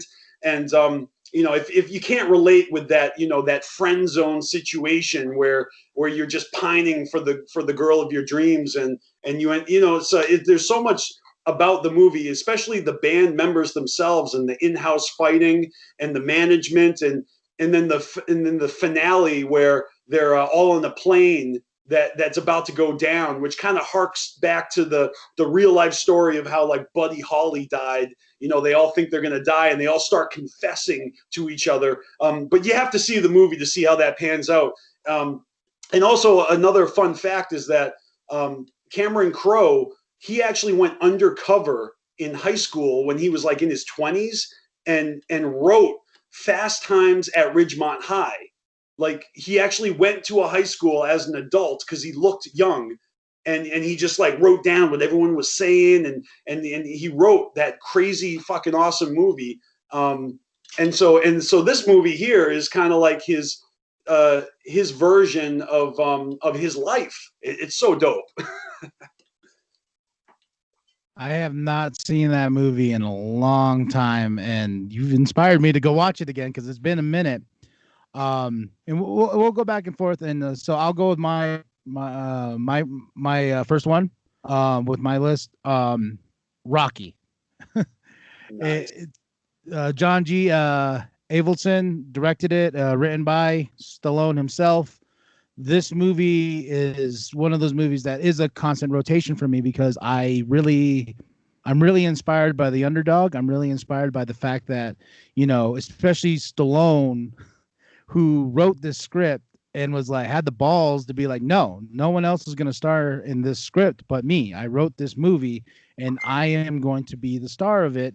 And for the time and place especially in the 70s, you know, that was real ballsy because he's not the most handsome like person they were looking for in the 70s, or no, he wasn't that look they wanted or something like that. They could have gone with like a John Travolta or somebody more, but the fact that he had the balls to be like, yo, I got this script, and everyone's like, we want this script. They were going to throw money at him like crazy. He could have just took the money and walked off, but he had a dream. He had the aspect to star in this movie, and let alone not even to star in this movie, but to make this movie huge, iconic in so many ways. And every time I watch the movie, I believe in myself a little bit more every single time I watch it, because I just look at him and then, you know, I found my Adrian, you know, for the rest of my life. And, you know, it's one of those things, and we all have a Paulie. We all know a Paulie in our lives. Yep. and, you know, and just that idea of you get one shot, you get one chance. And the fact that he was picked to do this fight, you know, this exhibition, and all because of this person of Apollo who had this ego, and he was just like, he goes, the Italian stallion, you know, sounds like a damn monster movie, you know. It's just one of those cool things that you one shot in life, and that's what I think that movie really boils down to the acting, to where the story's going. And you know, Rocky's not that bright of a bulb, but he has a huge heart and a huge spirit that carries him throughout the whole thing. And he's a genuinely good person. And you see that kind of just grow throughout the film, and from the starting to the finish, especially when like the starting scene is him boxing, overweight. And then when he meets Mickey kind of guides him. And, you know, he gets to the final fight with Apollo. And what's so great is, like, I don't want to do a spoiler in any aspect, but the fight at the end, I finally got to see this movie on the big screen. And even though I've seen this movie billions of times, and I finally got to see it on the big screen last year, and the fight alone, if it my adrenaline started pumping through me, and I was like, even though I knew the outcome of the fight, I was still like, come on, Rocky, kick his ass, and rooting on, and people in the theater are looking at me like, this guy's fucking crazy. This came out a long I was like, no, shut the fuck up. Like, he's Rocky's gonna do it, and that to me is a sign of a great movie to have on rotation, just the inspiration and the motivation to be like, yeah, you know what? All I need is one shot. And Rocky is that movie. That movie gave us Eye of the Tiger. That song alone embodies the spirit of the movie, Love that song. I Have the Tiger is great. And your next movie? All right, my next movie is from 2002, and it's a Spike Jonze film called Adaptation, and it stars Nicolas Cage and Meryl Streep and Nicolas Cage. Nicolas Cage plays two people. He plays twin brothers, and it's another one of those like semi-fictional things where the screenwriter Charlie Kaufman, he wrote the movie Being John Malkovich, and so this movie is about himself after he has become famous for writing this hit movie Being John Malkovich, and now he's got writer's block, and he's trying to write his next big hit, and his agent is crawling up his ass, and he's picked this novel called The Orchid Thief, and he just really loves the book, and he wants to write the screenplay just right, but he's just like this big nervous Nelly, and he's got a twin brother. Now Charlie Kaufman doesn't even have a brother, so he invented a twin brother for himself to play off himself. And Nick, you never know what you're going to get with Nicolas Cage. It's either going to be a pile of shit or it's going to be brilliant, and this is one of the brilliant performances in his career, and it goes through a lot of twists and turns. It's a comedy, but it is very, very emotional, and every character it's just a character study. And as someone who is a writer and kind of a neurotic person, I identify with this movie on a very deep level, and that's all I'll say about it. Good old Nick Cage. You put it perfectly. It is either you're gonna get the good Cage or you're gonna get the bad Cage, and either or though, it's still a fun ride with him as an actor. Right. All right. So my next one here is definitely a movie that, even though it is 2 hours and 50 minutes long, it came out in 1979. It was directed by John Carpenter. A movie called Elvis, starring Kurt Russell. I don't know if you've heard of this movie, but I'm a huge Elvis Presley mark, and this movie has been on constant rotation since I was a child. And this movie starts like you're seeing his entire career. And with Kurt Russell, I all I see now is Kurt Russell as Elvis Presley. If they ever did another movie, I would be like, well, we need to make Kurt Russell younger so he can play Elvis Presley in the movie. We have this de-aging thing right now, so if we can make him Elvis again, I'll be totally perfect and happy with that. But it's definitely a depiction of the life of a rock and roller. You go through, what he went through as a kid. You go through him living in Mississippi, and then you go into him, becoming this like sex icon and controversial figure just for shaking his fucking hips. And in that era of music and how it transformed, and it just forms into like, you get to see that rise, and then all of a sudden you see that pummel of when he gets drafted into the army, and how much that affected him, and him being gone that long, and how much like when Beatlemania happened and how the world almost kind of moved on without Elvis.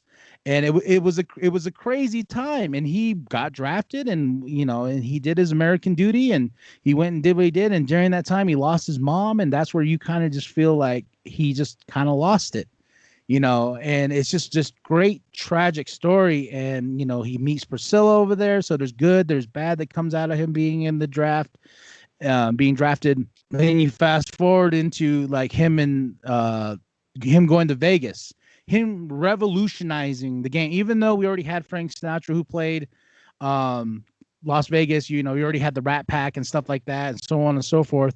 But somebody like Elvis taking on constant shows and doing these shows. And now if you look at Las Vegas now, you got your Lady Gagas, you got your Britney Spears, you got these guys that know that's a good gig to go. You're going to go to Vegas. And then you kind of just see, then you don't really see his death, but they kind of just play it off. But it's just such a great movie. If you love rock and roll, this is that movie of like where it started, seeing this figure grow, and Kurt Russell's performance as Elvis, it's undeniable. I can't tell you that I actually remember seeing that movie, but I probably have back in the day. But it reminds me of Great Balls of Fire when who was it? Well, never mind. It's a completely different movie. But I love biopics, so that's an old one though. Kurt Russell's a legend. Yeah, and I highly recommend it. It's like I said, it's a good 2 hours and 50 minutes, but it's a 2 hour and 50 minutes that it's just a nice, straight, long ride. Nice. All right, my turn? Yep. All right, my number 3 movie on the list, and this is just, my movies are in chronological order, not in order of favorites, but this one's from 2004. It's directed by David Russell, or David O. Russell. It's called I Heart Huckabee. Now, this movie is super strange, and it's kind of even hard to explain. The main character, Jason Schwartzman, who is actually Nicolas Cage's cousin in real life, fun fact, he's having like an existential crisis where he's noticing coincidences in his life, and so he hires a couple of professionals to help him investigate these coincidences, and these investigators are played or portrayed by Dustin Hoffman and Lily Tomlin, and the cast is amazing. I mean, you got Mark Wahlberg, Naomi Watts, and it's just a really, really funny movie that kind of like digs into the psychology of people and their motivations and what makes you happy in life. And like, in other words, it's like he's trying to figure out the meaning of life, which aren't we all,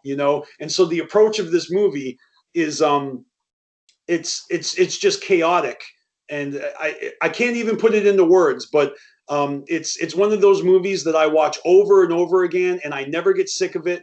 And I love the soundtrack. When a movie's got a great soundtrack, it's got a really lighthearted, fun, whoever scored this movie is really brilliant. And I actually took one of the themes of the movie, like one of the songs from the soundtrack, and I rapped over it. And I rapped a Rage Against the Machine cover over this fun, lighthearted instrumental. I'll play it. I'll share it with you someday. It's really fucking cool. That's awesome. That is awesome, especially when you can gain inspiration from that. That's always mind blowing to me.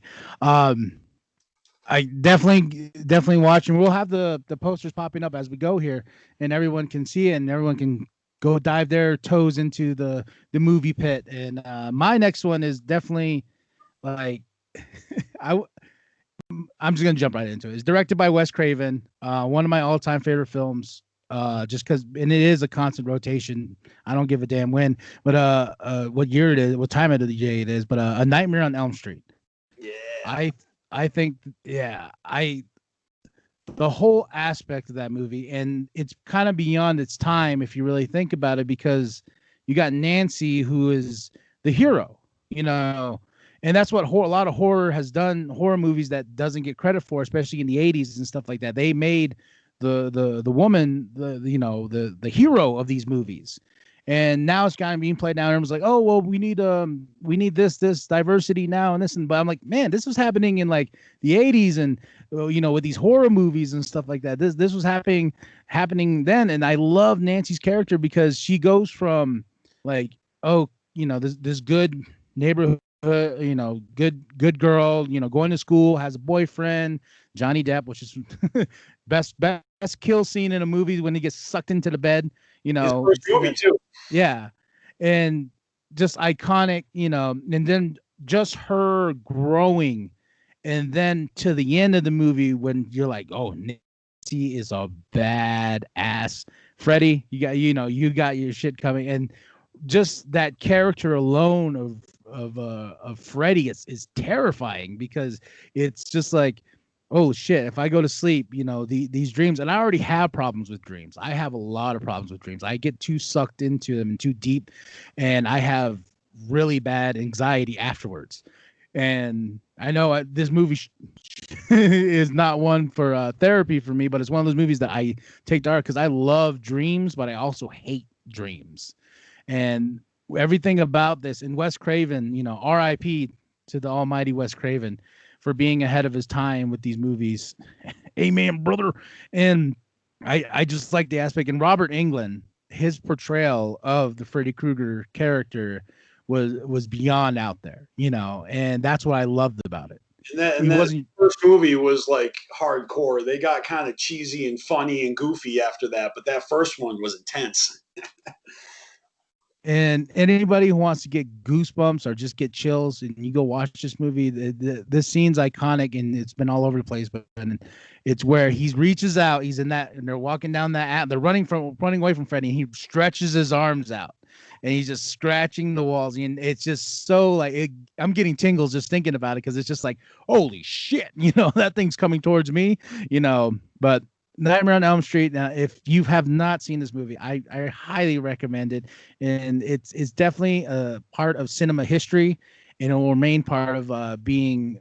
It'll carry a legacy that a lot of people draw to, from horror aspects to storytelling. Yeah, I love Wes Craven movies as well, and I own all of the Nightmare on Elm Street movies, and I remember when Freddy's Dead came out in theaters. It had the last like 15 minutes were in 3D, so you had 3D glasses you had to throw on, and that was kind of like on some cutting edge shit back then in the early 90s.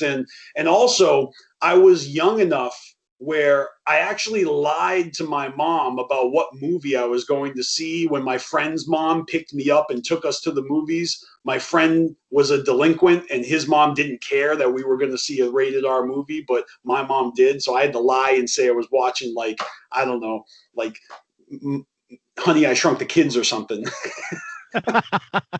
I got a great story for that towards the end. So okay. All right, go for it. All right, my next movie. My next movie it's a foreign film, okay? And it came out in 2004. And it's called House of Flying Daggers. And it stars the young lady who was also in Crouching Tiger, Hidden Dragon. So I know there's a couple, I don't know how to pronounce her name, but there's two, her name begins with a Z and her last name begins with a Z. It's like Zai Zhang. I don't know how to pronounce it. She is a hot ticket, let me tell you. And this movie is about, essentially it's about China back in the Tang Dynasty when they were kind of not doing so hot, and there was all these opposing forces, or I guess rebel gangs, and there was this gang called the House of Flying Daggers. And so these soldiers, a part of this is like in the 19th century, so they're all wearing cloaks, and these are sword fighters, and just martial artists, and I'm not going to say it's magical like Crouching Tiger, Hidden Dragon, but it is the way that they fight, and just the way that they're scaling bamboo trees, and in in the brush, in the forest, and the fight scenes are immaculate. They're just mesmerizing. And so what it is these two soldiers, they devise a plan because there's a rumor that the leader of the House of Flying Daggers has a blind daughter, and in the local, I don't know what you call it, like a whorehouse or entertainment house where they got the dancing girls, they got this blind dancing girl, and they're like, yeah, I think she has ties with this House of Flying Daggers. So these two soldiers devise a plan, and one of them goes undercover, breaks the blind girl out of her day job to return her back to the House of Flying Daggers, while the other general follows covertly, and it just becomes a big love triangle, and nothing is as it seems, and there's lots of twists and turns, and I've already told you why I love this movie. It's visually amazing. I got a huge crush on the lead actress, and it's just it's almost like on Romeo and Juliet level, like tragic love story type of movie, but it also has some of the most amazing fight sequences, like martial art fight sequences I've ever seen in a movie. So House of Flying Daggers, I watch it like religiously and it's subtitles, so I almost like know what they're saying without even reading it anymore. I've watched it so many times.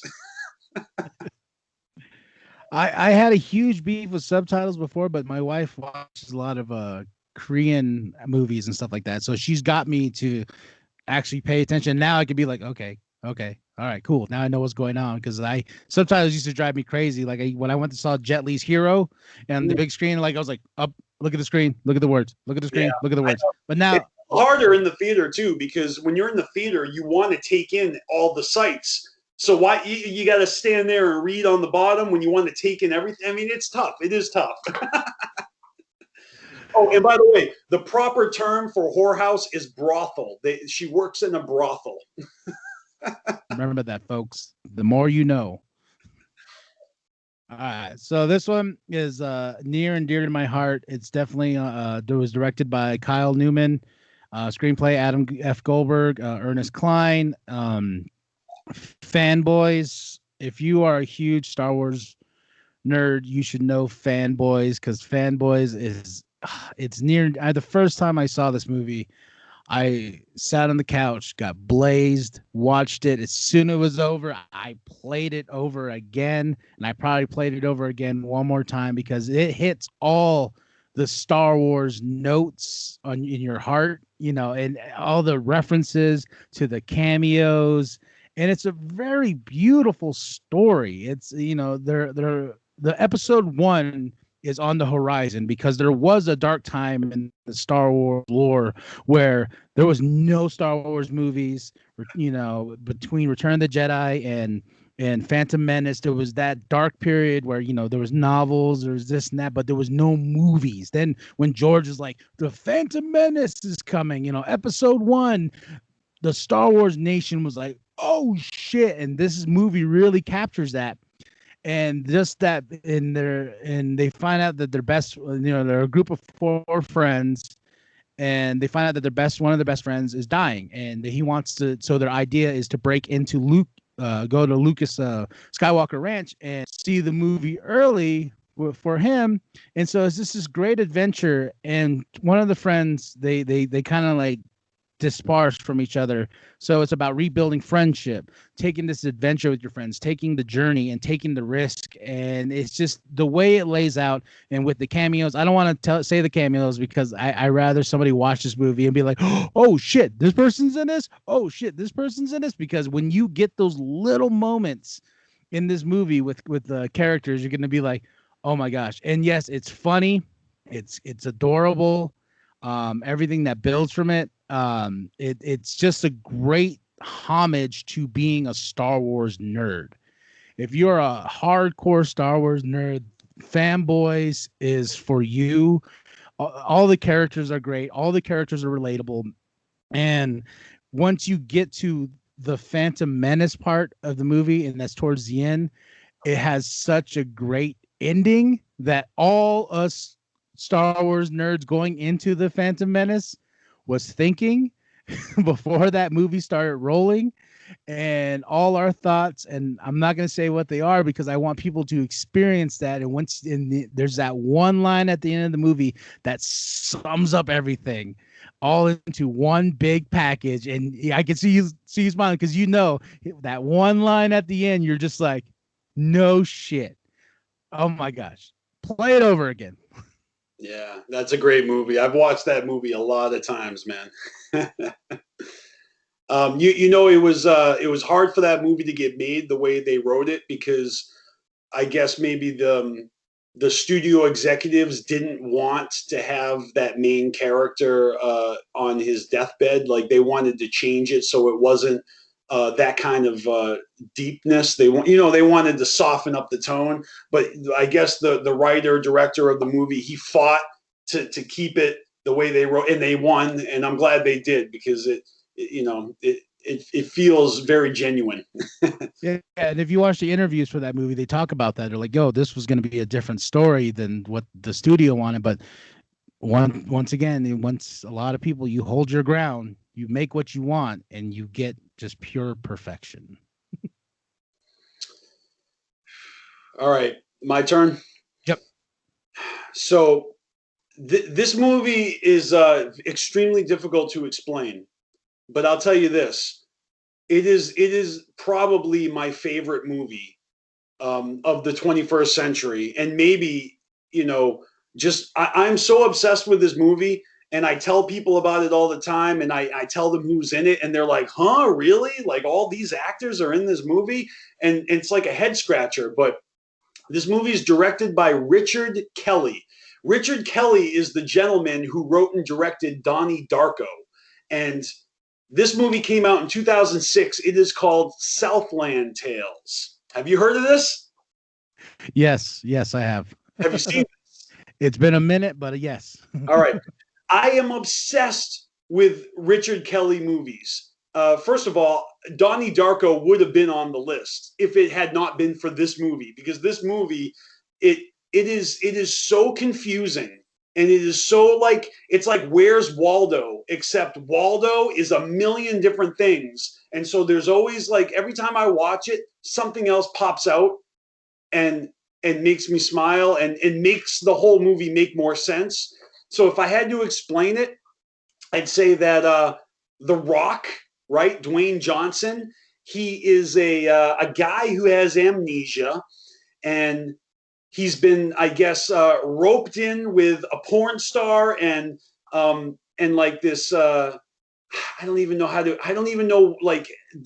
define all of these forces fighting against each other. It's a political movement, and then it's like these rebels or separatists, and so they're trying to rig an election. And so The Rock's character is actually married to the daughter of a senator who's running for president. And then there's also a scientist who invented a perpetual machine that will fuel all like troops and technology by just using the power of the ocean, and that guy is played by Booger from Revenge of the Nerds, and I mean, you've got people in this movie from SNL, from Mad TV. It's so bizarre. I mean, you've got Justin Timberlake as a soldier with scars on his face that. He even has he has a musical number where he lip syncs. He's having like a drug-induced fever dream because there's also drugs involved. And man, like, I don't want to spoil anything, but this movie is one of those movies where you have to watch it like 3 or 4 times to even appreciate everything that they're giving you. And there's definitely twists. Kevin Smith plays a role in this movie, kind of uncredited. I think he's wearing a beard, and you don't even know it's him unless you know. It's so fucking awesome, though. I love Southland Tales. I could probably do like a 1 or 2 hour long, stream just talking about this movie, just talking about this one movie. I would love to do that with you because I definitely want to rewatch that. I want to go back and go through the collection and pull that out because that movie. Do that in the future. Let's refresh our memories, take some notes, and let's have a Southland Tales review stream because that would make my day to talk about this movie with someone who actually has seen it. No one's seen this movie. I always bring this movie up, and they're like, "Huh? Never heard of it." Yeah, this was around when The Rock was like slowly getting in that groove because like this was like around when he was like everyone was like, "Oh, this guy he can act." He wasn't being taken seriously yet as an actor. This was early in his career. Yeah. It reminds me of another great movie. It's not on my list, but Be Cool. Remember when Be Cool came out? Everyone's like, "Oh shit!" And he's great. He's great in that. Yeah, come on. The Rock is the man. He should be our fucking president. Amen. All right. So this movie, I'm looking at my notes right now. Oh my gosh. I love this movie. The Prestige, directed by Christopher Nolan, screenplay by him and his brother Jonathan, starring Hugh Jackman, Christian Bale, has the great late David Bowie in it as Tesla. Yeah. Scarlett Johansson, Michael Caine, the cast is just incredible. I remember the first time I saw this movie in the theaters, and I the end of it with the twist and everything, and I was like, "Wait, what? Holy shit!" Like my wig was so blown.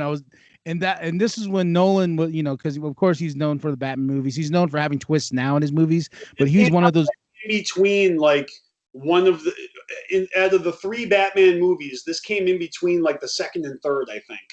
It's actually after Batman Begins. Okay, in between the first and second. My bad. Yeah. So in like this movie, and with him, like he's one of my all-time favorite directors, but he's also one of those people who has this great writing ability to make you take your breath away, and that in the ending to The Prestige is exactly that. It just all of a sudden you're like, oh wait, what? Like oh shit, I can breathe now. Like it's that great storytelling, and it's about these 2 magicians on the rise, and with these 2 magicians with Christian Bale and Hugh Jackman, they take a turn in character, which is great because it's like and I don't want to say who you're going to root for or who you're not going to root for, but when you watch the movie, you're rooting for one of them. You're like, oh, and then there's a certain point you're like, wait, should I be? Wait, should I? It's one of those great like twists in the stories, and then when you get to the end of it, and you're like, oh shit, and it's just this great mystery in your mind. You're trying to unbox it, and when you're watching this movie, you're like, okay. All right. Well, then after seeing it a couple times, it still takes your breath away. And Michael Caine, starting the movie talking about what The Prestige is, then in his character alone and where he goes in his journey, and Tesla. I got to give it up to David Bowie because like Tesla's one. Yeah, his Tesla was great. Also, who was his assistant? Why can't I remember his assistant's name? Gollum. Oh, and Andy Sudeikis or yeah, Andy Sudeikis. Yeah. It's okay. So got it here. That's not how you pronounce it, but yeah, we're close. Let me see. Yeah, you're right. Gollum from Lord of the Rings. That was his first breakout role. Andy Serkis. Yeah, Circus. I was like, I know I had an S with it, but no, his character's great. But those two's chemistry, and I remember the first time I watched the movie, and someone's like, "Oh man, David Bowie was great." I was like, "David, wait, what?" And then I was like, "Oh no, shit, David Bowie!" Like he was just so transforming on the screen that I was just like, "No, that's fucking Tesla!" Like and everybody plays a certain role, everybody plays a key. And Scarlett Johansson's character is amazing, and all the acting's amazing. Christian Bale, and Hugh Jackman both play their part like perfectly, and they're like close friends and colleagues, or that have a falling out, and then one is like doing better than the other, and then the tables turn and they're obsessed with finding out how the other one is doing his tricks, and it's like, I need to learn your secrets, you motherfucker. Oh, it's so good. Yeah, then when one gets the trick where he's like, wait, and how the movie breaks down like this. How far are you willing to go down that rabbit hole to make sure that you get that secret, and that's what is that Christopher Nolan himself is performing a magic trick where the whole movie and then is like sleight of hands, and then at the end there is a prestige where you find out, oh shit, this ain't what I thought it was. Yeah, exactly. And anybody, like, if you want a mind fuck, definitely check out The Prestige, because it is definitely that. And at the end, your breath will be taken away, and you're gonna see a magic show within this movie. And at the end, when The Prestige pays off, you're gonna be so satisfied, because you're gonna be like, holy fuck, my mind was rocked, and in a good way. Mhm. So Nice. That's a great pick. I felt bad because I didn't get any Christopher Nolan movies on my list, and I almost put Tenet on my list because I love that yeah, fucking movie. but you know what? The reason I left it off is because there were enough others to be on the list, and I'm still digesting Tenet. I'm still digesting it. I'm still watching it a couple of times over and over again, and but technically it should be on it gets an honorable mention. Same. I will honorably mention it too, because Tenet is one of those movies I was like, oh, I love that movie so much. You should get the book. It's basically the behind the scenes. I just picked it up the other day. It's like $50 for the book, but it's just a great read, especially behind the scenes, and also the special features. I would recommend people to watch the movie, watch the special features, watch the movie again, and pay attention. Would you agree? There's tons of YouTube channels that break down movies and explain the Easter eggs and the confusing endings, and I'm all about that. And I'm watching those videos to explain all the movies, like including The Prestige, and not because I don't understand it myself, but I enjoy those, behind the scenes explanations, and especially like director and actor and writer commentary tracks. I love all that shit, behind the scenes stuff. Oh yeah. All right. So, I told you before we went live that I had a rule with my list, because obviously I'm a cinephile and a movie buff, and I watch way too many movies to narrow down my list to just 10. So I told myself, if I have a movie by a director, I'm only allowed to have one movie by that director. And so this movie here is my pick for the Coen brothers. Okay. And if I didn't restrict myself to this rule, like 99% of this list would be Coen brothers movies. Let's be honest. Okay.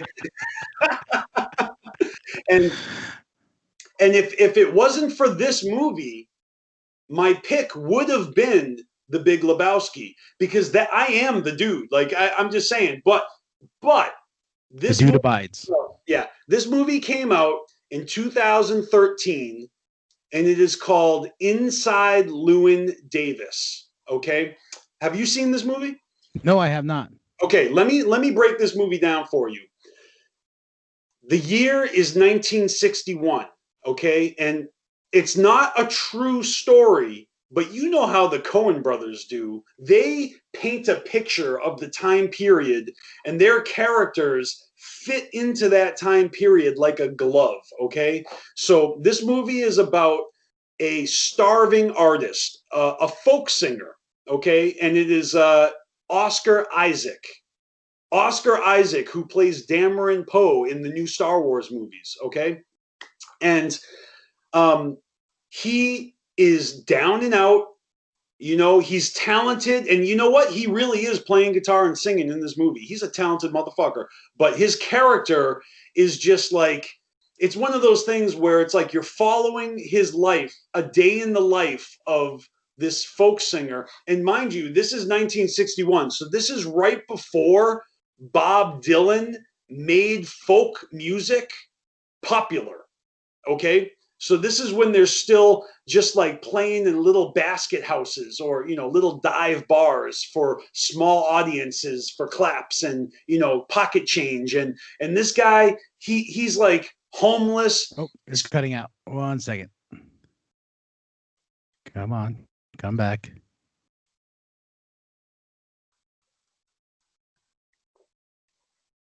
All right. Now you're back. Okay. Okay. So Oscar Isaac's character is basically couch surfing, and you know he knocked up this chick who's actually dating a different singer, and he's just got all kinds of bad luck. He's staying with a professor, friend of his that lets him sleep over on this couch, and then he accidentally lets the cat out, and he has to carry this cat around because he can't lose his friend's cat. And I guess without being too long-winded about it, this movie taps into a special place in my heart because as an actual rapper, as a writer, as a musician, I feel for this guy because it's a hard life, to be a performer and an entertainer and a creative. But he also had a partner who committed suicide, and so he used to be a duo, and now he's just on his own, and that's kind of haunts him throughout the movie. And there's so much to talk about in this movie, but just know that the Coen brothers are like masterful in their writing, and every actor in this movie delivers like just the gold. You got John Goodman playing a jazz musician who's a heroin addict, and he's just really fucking perfect. And there's a scene with Oscar Isaac, Justin Timberlake, and Adam Driver, and they're playing a song. They're recording a song about outer space, and this is like back when John F. Kennedy just approved the space program, and you watch this movie, and this movie actually came out like right around the same time as The Force Awakens. So you literally have Poe Dameron, or Dameron Poe, is that his name? And Poe Dameron and Kylo Ren and Justin Timberlake singing a song about outer space together. It's fucking hilarious.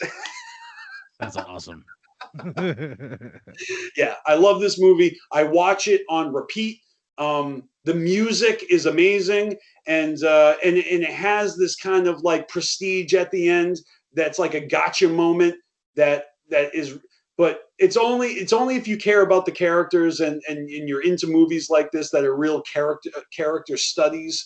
I don't know if anyone else is going to be as blown away by it as I am, but I'm obsessed with Coen Brother movies, and like No Country for Old Men could have been on the list. Oh Brother, We're Out There could have been on the list. For the majority of my life, Raising Arizona has been my favorite movie. Nicolas Cage, one of his early roles, one of the best comedies ever made. So I'm just saying, like, the Coen brothers could have been this whole fucking list, but this is the one that I am drawn to the most right now, this time in my life. All right. Well, I know what I'm doing after this.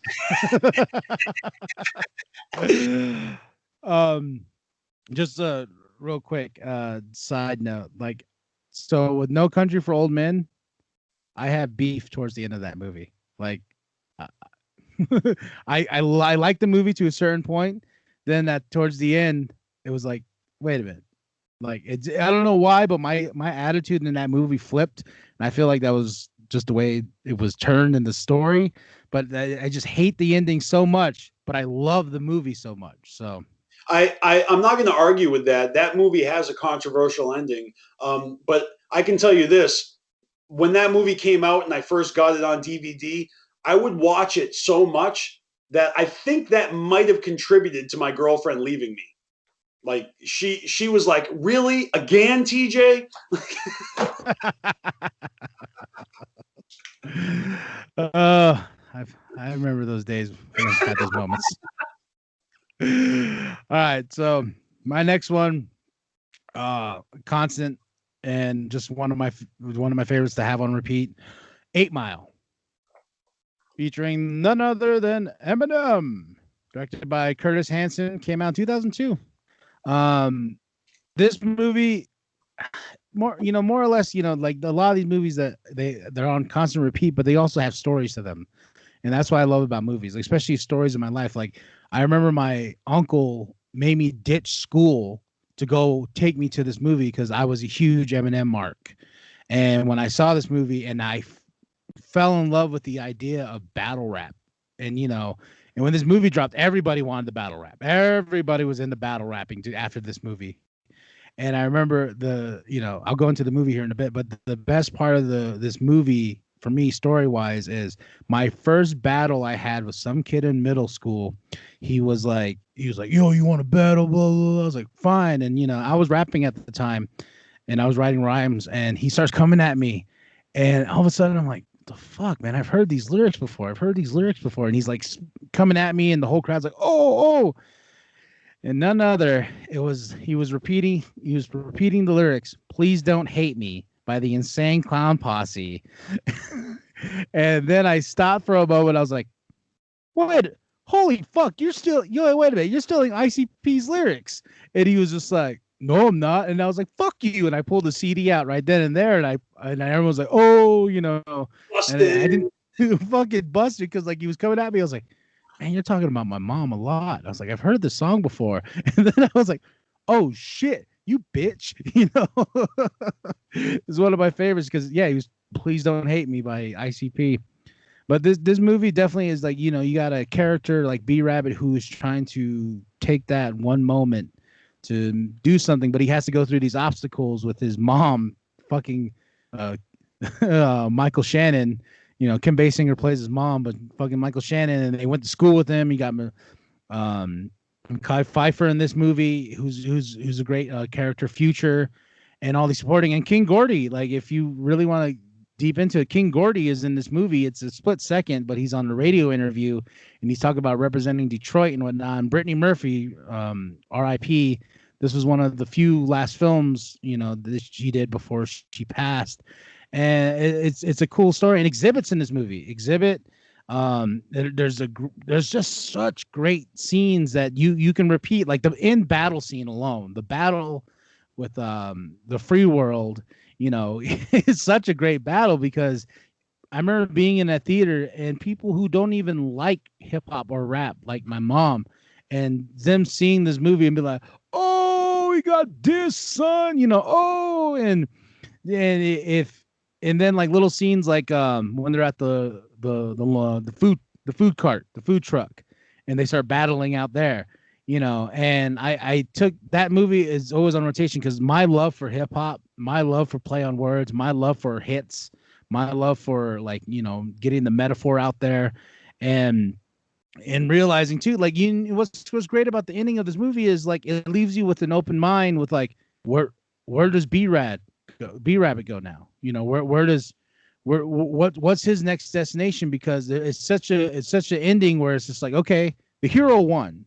It's not spoiling anything, and you're like, and then when the movie ends, you're like, you kind of leaves it up to your own imagination of where this character is gonna go, because he's gone through so much. He goes through the trials, the tribulations, and this and that, and he gets to the final battle, if you will, and then when the movie's over, like I said, for me, it opens that imagination. Like, I start thinking, I'm like, oh man, like, maybe he did this, or maybe he did this. What was his next one? Did he continue, battling? Did he continue doing this? And I really like the aspect, and I'm really about underdog stories, and this movie's very underdog. Like, it's a white kid in a predominant black culture in the rise, especially in Detroit and 8 Mile itself, and with the characters. And then, everyone's like, this white boy can spit. And then they find out this white boy can spit,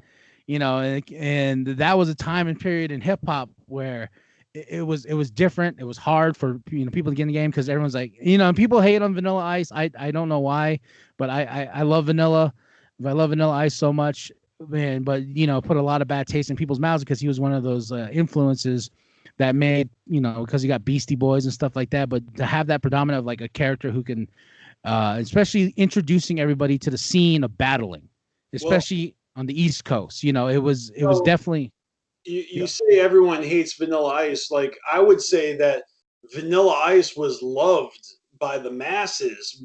Who hates Vanilla Ice is the hip hop community themselves. Well, yeah, white boy come in and make millions. You know what I mean? Like almost like just swooping in and just reaping the benefits of being mainstream, whereas they are all kind of on their grind trying to develop this culture. And even today, this is actually a topic of debate with Snoop Dogg and Eminem's little feud going on. Like, I've been watching interviews on me too. Joe Budden podcast, and they're talking about it, how it's almost like a culture vulture situation, like how Elvis came in and started taking things from black music and making it mainstream. It's all related, man. Great pull, yeah, and that's what I meant by more of the hip hop community, and more of the hip hop community not really partaking into Vanilla Ice, and I think Vanilla Ice is a true talent to this day. Man, Vanilla Ice is the shit. There's no denying. Yeah, and so that's why I like this movie, just because you're looking at both sides of hip hop.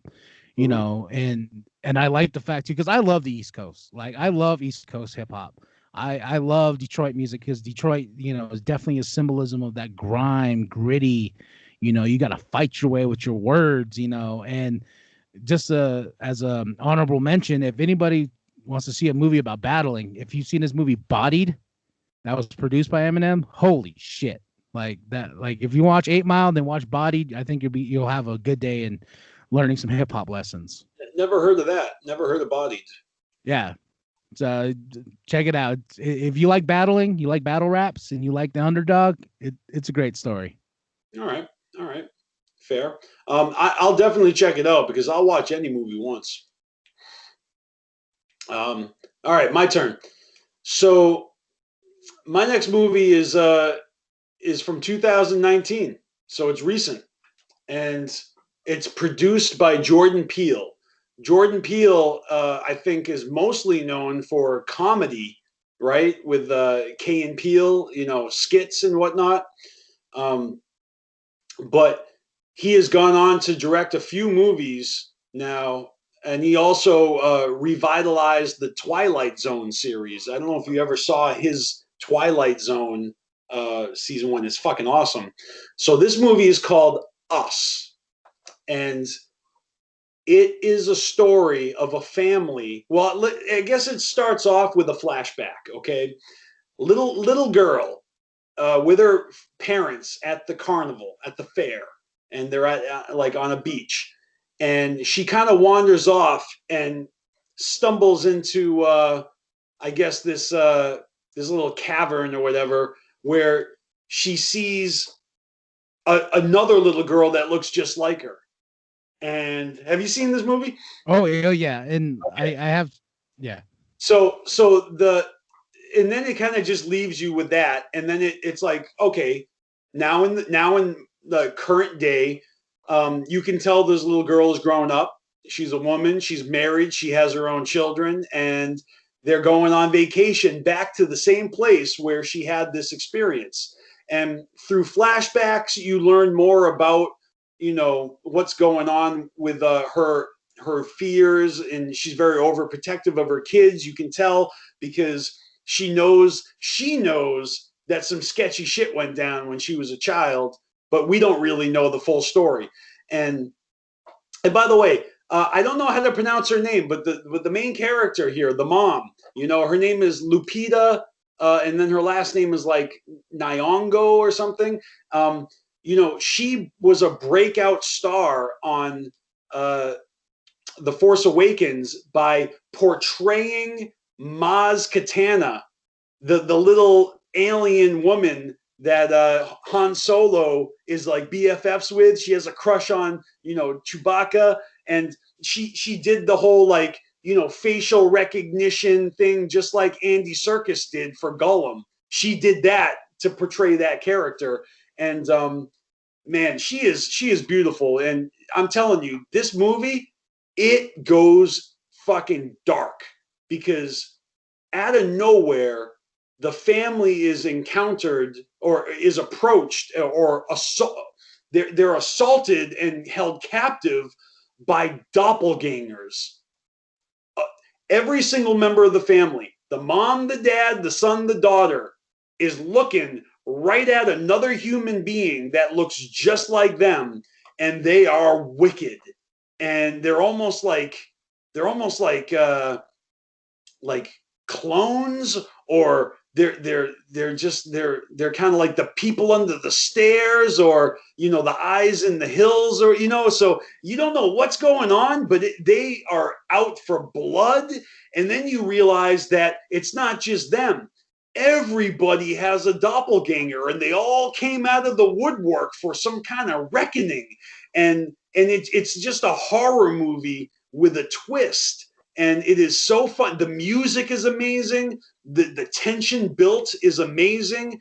And I love the way it ends on this almost ambiguous feeling of like, wow, like, what are the repercussions? And this was just focused on one family. But then you realize, like, maybe the whole world is now, like, you just don't know what's going to happen. Like, it leaves you with that open-ended feeling. And, without spoiling anything, this movie is a roller coaster, and it sold me on Jordan Peele. So I was like, oh shit, this guy's doing Twilight Zone. This is like a Twilight Zone episode, 2 hour long. It's fucking awesome. Yeah, I seen that movie in theaters. It was like, oh shit, and I have my ties with that movie, but that movie is definitely one of those great things for cinemas, because you can debate it with somebody. You can be like, well, what was this? And you can talk about this. And when the twist comes, you're like, well, what about this and this? It's a great film to watch with the homies or with yourself, and then have that conversation of like, oh shit, what just happened? You and me need to have a spoiler-filled conversation about this movie, I think. Well, most def, and I have a love-hate relationship with the movie, and it is crazy. It is the build and tension. I agree with everything you just said. Well, and there are a few things that I feel like I don't exactly know if I'm a little confused about a few of the details, and I'm not 100% sure about the movie. But I kind of like that about movies sometimes, where it leaves me with more questions than I had before I watched it. And that's why I go back and watch it again. And if it wasn't for the amazing portrayals, like just the great acting, and I mean, it's like with the little kid, they mirror each other, right? So the daughter, she's an athlete, and her doppelganger, she's fast as fuck, and so it's like, what if you had to battle yourself, except a demented, evil, bloodthirsty version of yourself? That's fucking scary, man. I don't want to meet my doppelganger. Did you hear that line I said in Ghost Breath, my song with Matty Saifa? I said, BstMstR's doppelganger wants all the smoke. I think it was probably influenced by that movie. Fucking dope. Yeah, it definitely watch Us if you have not seen it. Definitely, that's a must on a lot of lists, and especially I like the music. The music in that movie is great. It's like creepy, and then the dancing at the end, or the fight, like with the dancing. Oh, it's so fucking cool. This next movie is gonna, this movie's a like storytelling and taking something old and making it new and refreshing. I'm talking about the 2009 Star Trek movie directed by J.J. Abrams. This movie, I remember, I'm not a hardcore Trekkie by any means, but I know and respect I respect Star Trek. And I remember when this movie was coming around, a lot of hardcore Trek. Oh, JJ's gonna ruin it, this and that. What's gonna happen? And after that movie was done and over with, and even with the most hardcore Trekkie I could sit with, they're like, that was fucking brilliant. And it's one of those great stories where he took this franchise and there's a nice twist to it, to where the story, the book is open. He rewrote the book without rewriting the book, but he rewrote the book to where at the ending you're like, oh, your imagination can take you wherever you want to go. And those are one of those rare instances in a franchise film where I was like, oh shit, from a storytelling perspective, that is brilliant. Taking something, he found a way to revitalize that franchise in the same timeline, but yet not in the same timeline. He did it in the plot. yeah. And like when you know, because when you get old Spock, you get kind of confused, and then when that kind of plays in, you're like, oh, and Chris Pine's portrayal of Kirk is so great. And rest in peace, Leonard Nimoy. You know, coming through with his classic character. You know. Yeah, Zachary Quinto as Spock, spot on. Like Carl Urban as McCoy. You know, Anton Yelchin as Chevok. Oh, another one. Too soon, man. Oh, yeah, and Simon Pegg is Scotty. Come on, like. No, they all did a great job. That is a great movie, man. I was excited for it because I'm a huge Lost fan, so I'm like a J.J. Abrams mark. Like I'll watch what he puts out, and even if he does use too much lens flare, whatever. Yeah, and like Zoe Saldana as Uhura, like the cast is stellar, and like it's like if you were gonna go recast a new Star Trek series, you can go OG. You would cast these actors to play those characters, and you know, and it's one of those great. I don't know, man. Like now, I want to go watch it because I'm just like, fuck. It's been sitting on the shelf and eyeballing me because I haven't seen it since last month. I'm just like, it's just one of those great movies that you can just get lost in, and it's beautifully shot. Especially, this is not a spoiler, but there's a part where they're on the ice planet, and this great creature comes out after Kirk, and it just feels like Star Trek. It feels like, you know, OG original series, and that's what I really liked about it. And he has such respect for characters that I think this is a very character driven movie, and the plot alone too is pretty cool. And you know, Chris Hemsworth, you know, in the starting, and with the little tidbits of like, it was like, what should we name him? You know, James Tiberius Kirk and Tiberius, and that's a terrible name, you know. It's just such great. And even if you're not a Star Trek fan by any means, it's just such a fun movie. And when the twist happens, even the non-sci-fi fans would be like, oh, that's pretty fucking cool, you know. Now, and I know he did Into Darkness, and Into Darkness was okay.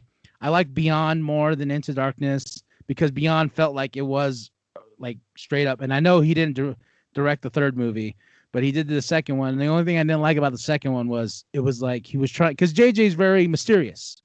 He likes to be mysterious with everything he does with storytelling. And in the second one, he's like, it's not Khan. I swear to you guys, it's Khan, huh? No, it's not Khan by any stretch. And his MO, you know, he did that with Lost. He was like, I promise you guys, this isn't what's going on on the island. And then at the end of the movie, it was like, you said that wasn't what it was. Well, yeah, Lost is great. If you want something to binge, I would definitely recommend Lost. Lost is so good. I got a coworker who told me that she watched Lost up until the last season, and I'm like, what? So you haven't seen the end of Lost? I like every time I see her, I'm like bugging her about, you need to finish Lost. Like you can't just like fall down before the finish line. Come on. You want to say hi? Hi. Hey, whoop whoop. Whoop whoop. All right. So, what number are we on? I got 3 more movies left. So that would be 7. Okay. All right. My number 7 is another movie from 2019, and it's a new director by the name of Ari Aster. He's only got 2 movies under his belt. The first one was called Hereditary, horror movie. And this movie is called Midsommar. And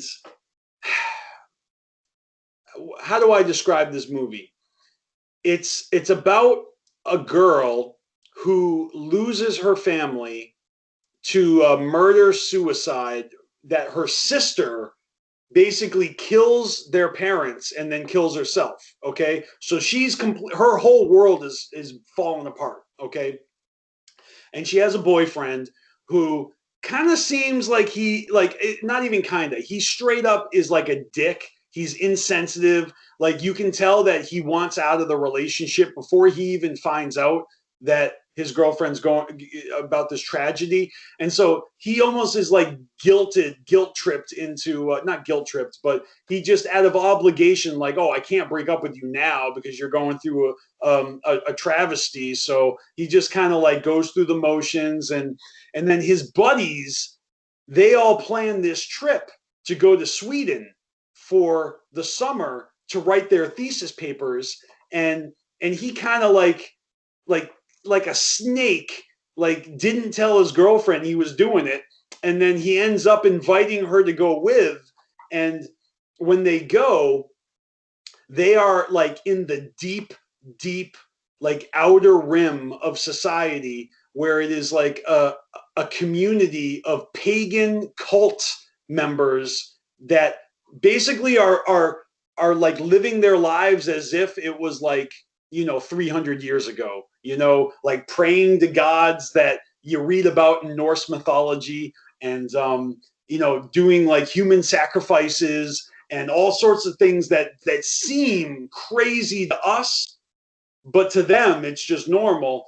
And so you're experiencing everything through the eyes of these Americans that have been roped into this experience, and it slowly like goes from carefree and fun to a complete nightmare. And it's all about the girl. And the girl's name, the actress's name is Florence Poe.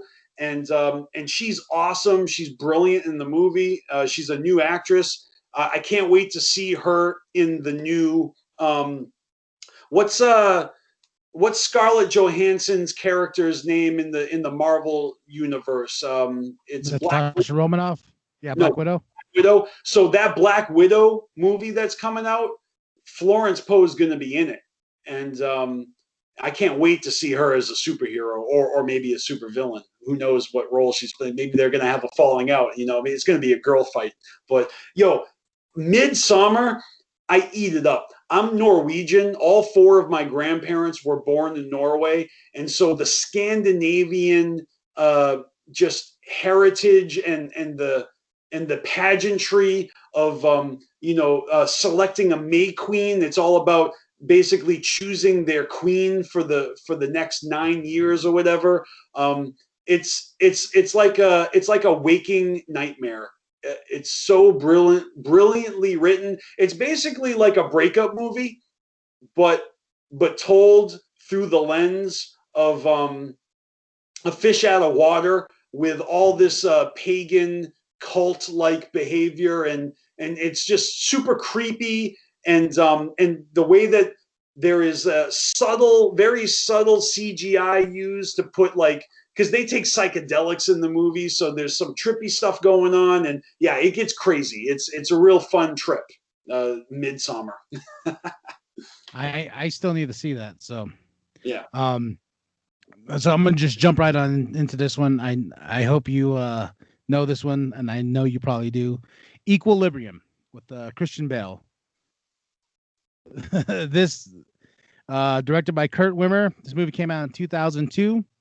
And Equilibrium, have you seen it? I have seen it. It's been a long time, but I saw it way back in the day. Yeah. Yeah. The idea of culture and everything about culture being ripped from humanity and taking pills to, and this story is really cool because it's about basically the government taking away culture and art and basically dumbing us down to knowing only one way, one path. And Christian Bale's character, he's very by the rules. He's by the book. There's no culture. There's no, we can't be reading because that's not what, we destroy that. It just dives deep into the mind of like, what if we turn into a society where culture's taken away, where art's taken away, where music's taken away, and you have to live in this world and just be the same as everybody else. And what's really crazy about the houses or apartments is they're blank. They're just pure white, and it's just this crazy illuminating. Just when you look at it, you're like, oh shit, like I don't want to live like that, because my walls are filled with color, and I got Star Wars everywhere. I got action figures, but to live in this society where they're like, no, you can't have that. And seeing the bad guy, Tay Diggs, he plays the opposite of being like, okay, well, nobody should be living in this he's more by the books. And then you get to see Christian Bale's character kind of just grow, and because of his partner being killed, and his partner, and then the fighting alone in this movie is so good. And with the way they fight with the swords, the way they fight with the guns, and it's just a fun movie that I feel like never really got its, like, it's one of those movies I feel like it should be bigger than it was when it came out. And because it's just, you know what I mean? Like, I feel like Equilibrium should be up there with like The Matrix and up there with a lot of mainstream sci-fi movies. And I think Equilibrium is just such a well done story and such well done action and well done, what it's like going to be in the future and stuff like that. I just feel like Equilibrium's slept on in many ways. I feel like you and me should do a part 2 of this video, this live, this presentation, and do 10 more movies, because I feel that way about so many movies, man. There's so many movies out there that I feel are amazing that just didn't get their due props or credit, and I admit I need to go back and rewatch that, because I'm not really remembering how awesome it is. I know I've seen it. But yeah, I'm gonna have to go. You've inspired me to go pay that one another fucking view. oh yeah, and what's crazy is I'm looking here at my notes. Had a $20 million budget, and in the box office, it only brought home $5.3 million. Ouch! Yeah, that's why no one heard about it. You next, sir. All right. So listen, this is the second to last movie on my list. Not because it's just the sec. I've been doing mine in chronological order. So this one is also from 2019. And I'm just going to say that because I limit myself to one movie per director, I had to choose between Reservoir Dogs, Pulp Fiction, Jackie Brown, Kill Bill, Volume 1 and 2, right? I chose to go with Once Upon a Time in Hollywood.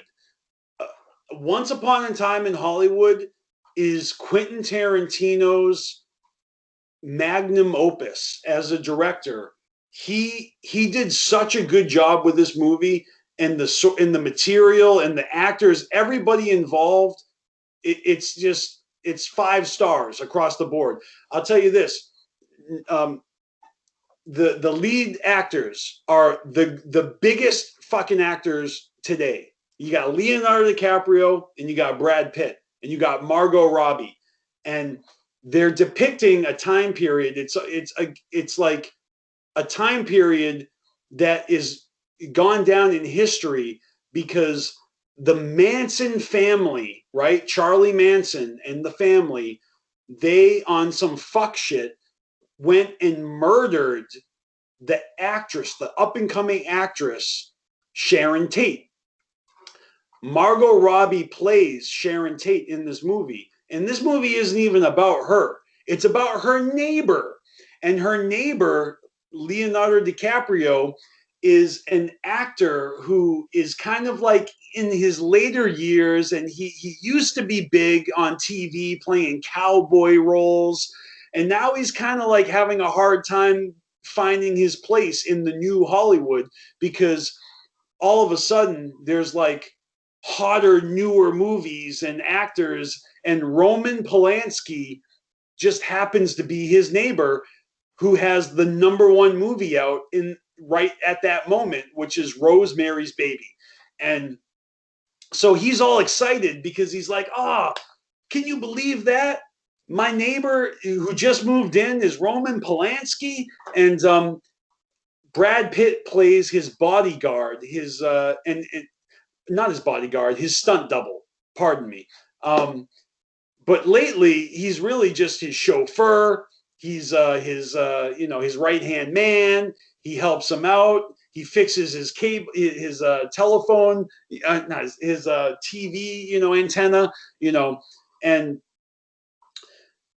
there are so many things that happen in this movie. It's a pure Quentin Tarantino-esque roller coaster with just a whole plethora of characters, and it does something in a similar style of Inglourious Bastards, where it takes a moment in history and it flips it on its head. Have you seen Inglourious Bastards? Inglourious Bastards. So Inglourious Bastards takes like World War II, and it changes the way World War II went down.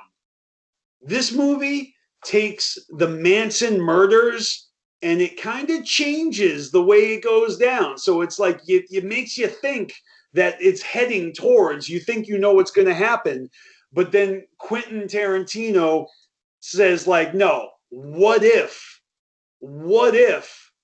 their neighbor and his stunt double got involved, and then things change? And it without spoiling it, I'm just saying that it just hits in all the right ways for me. And it's one of those movies that I know I'm going to continue to watch over and over again, just like I do with all his other movies. And this easily could have been the 9 Quentin Tarantino movies plus one other favorite movie of mine from someone else, because we're only doing 10. Yeah. And, when we broke down this concept of 10, it's just like, I tried to pick my list. I tried to pick movies that are on constant rotation for one, and not the obvious ones. I didn't want to be like Star Wars. Everyone knows I fucking love Star Wars. Like, here, man, and like it really could have been Pulp Fiction, because Pulp Fiction is a movie that like I've been watching like religiously, like at least once a year since it came fucking out, like in '95. So I know it like the back of my hand. But I'm telling you, Once Upon a Time in Hollywood is a feel-good movie, and it is Brad Pitt's best role I've ever seen him. I can agree. He shines in this movie, and I'm a huge fan anyways, but I'm just saying he has never been better than he is in this fight. He steals the fucking show. And it's actually Leonardo DiCaprio's movie. He's the main character, but Brad Pitt steals the show, and everybody is amazing in it. We could do a whole fucking 2-hour live stream just about this movie. And I could talk about Quentin Tarantino movies till the cows come home, but this is currently the movie of his that I'm obsessed with, because it's still fresh. It's only a couple of years old. And it really is a standout movie in his catalog. Supposedly he's only doing one more, and I hear tell he's actually doing a Star Trek fucking reboot. I was going to bring that up. Yeah. Like a rated R Star Trek Quentin Tarantino movie. Wouldn't that be badass? Hey, bring it on. I'm all about it. Oh, man. Love Quentin. This movie should have been directed by Quentin Tarantino, but this movie here is a mind fuck. Also, it digs deep into like a movie that I watched constantly as a kid, and I still watch it now just because it's a fun movie. Motorama. You heard of this? You gotta. I honestly don't know. What'd you say? Motorama? Yeah. I guess not. Wow. Yeah, it came out in '93, and it's about this kid named Gus, and has an abusive household. And in the starting of the movie, right off the bat, he basically runs away from home, steals his dad's really nice car. Then he gets into this game called Motorama, to where he has to collect all these cards and he gets the big prize. And it's just his journey, and it's a very adult film because there's a point where he's like trying to siphon gas out of people's tanks, and he's trying to survive, and he's all alone, and it's such a crazy road movie. And the main character, Jordan Christopher, he plays Gus, does such an amazing job. He feels like an adult, like you're watching an adult, even though he's a kid. This also has Drew Barrymore in it for a split second, but that's the way they sold the movie on the cover, because they have her in the background. He's on top of his car. He's got an eye patch on because there's a reason why he has an eye patch on in the movie. But Drew Barrymore. Say that because they did the same thing with Scream. They put her on the cover of the poster of Scream, and she's in the beginning of Scream, and they sold that movie with Drew Barrymore being like the girl when she like ends up dying in the first 5 minutes. Yeah, that is like, it should have popped up by now, but yeah, like I said, he's standing on the car. You got the hero, the main person of the story. Then in the background, you got Drew Barrymore, and it's just funny because when you watch the movie, you're like, she has nothing to fucking do with this whatsoever. But then when you get to the end, you're like, wait, what? Oh shit. And it has this really subtle sweetness about it, to where he's obsessed with collecting all these cards. And the cards have to spell out Motorama. So he goes to the ends of the earth, and he finds out too, while he's playing the game, is the game's really, really old. So not many people are playing it. So he's going to obscure areas and gas stations just to find these cards and trying to put all the letters together to spell Motorama. And once he gets all the cards together, and that's not even a spoiler, once he gets all the cards together, what happens after that, when he tries to take it to go get the payoff of it, you're like, wait, what the fuck? And then it just goes into the spiral and the way the movie, holy, like, I got on this journey. Now I don't even know what to think about it. I recommend it to everybody. I recommend it to you. The Motorama came out in let's see, got my notes here. 93. It did terrible at the box office, like $10,535. Directed by Barry Shill, screenplay by Joseph Minion. Great cast in it as well. But yeah, so Motorama, I highly recommend it, especially for you diving deep in the movies. I think you would enjoy. It's a great road story. It's also a great mindfuck. I wouldn't be surprised if I saw it back then and just forgot about it, because I don't remember this movie. I'm gonna have to check this out on your recommendation. Well, Steph. Now we're in the grand finale. Yeah. My last movie is this movie made a lot of waves because it's kind of it's an Adam Sandler movie, but it's not an Adam Sandler movie. It's called Uncut Gems. I still need to see that. All right, so check it out. Here's the deal with Uncut Gems. This is kind of like the Coen brothers. Is these two brothers that made this movie? They're the Sadafi brothers, okay? And fun fact, they've made a couple of movies before this one. Very indie.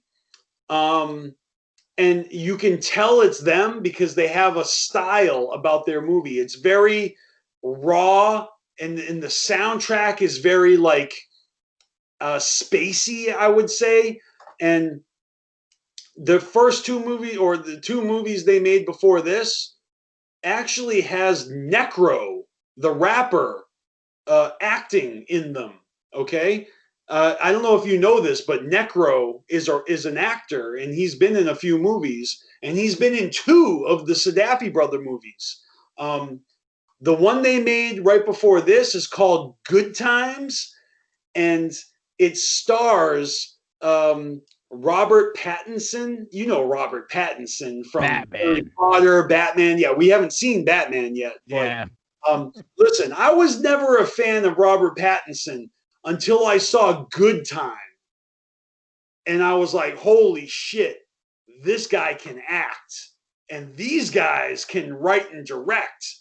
And when I saw Uncut Gems, holy shit.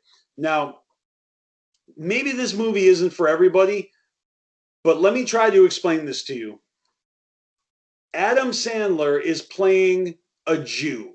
All right. He is Jewish. Okay. So he's perfect for the role. But he's playing a jeweler, right? Someone who sells like watches and diamonds and rings. And he's also a gambling addict, right? So, you know, he's got money, he's got throwing away money, he's got a wife and kids, he's got a mistress, and he is a hustler. But he's also kind of a buffoon. Like he's getting beat up. He owes money to his brother-in-law. Like he's basically the whole movie. He is just trying to fucking make it happen, and it's just always beyond the horizon for him. And every step of the way, like if you ever, I've never gambled like that, and I don't know what it's like to work with bookies. But just watching this movie, it's almost like watching a documentary. It's almost like following around a guy, like a day in the life of a guy who like is wheeling and dealing, and you know, and he's got his jewel shop, and then he's got like a real basketball star, Kevin Arnett. Is that his name? I think his name is Kevin Arnett.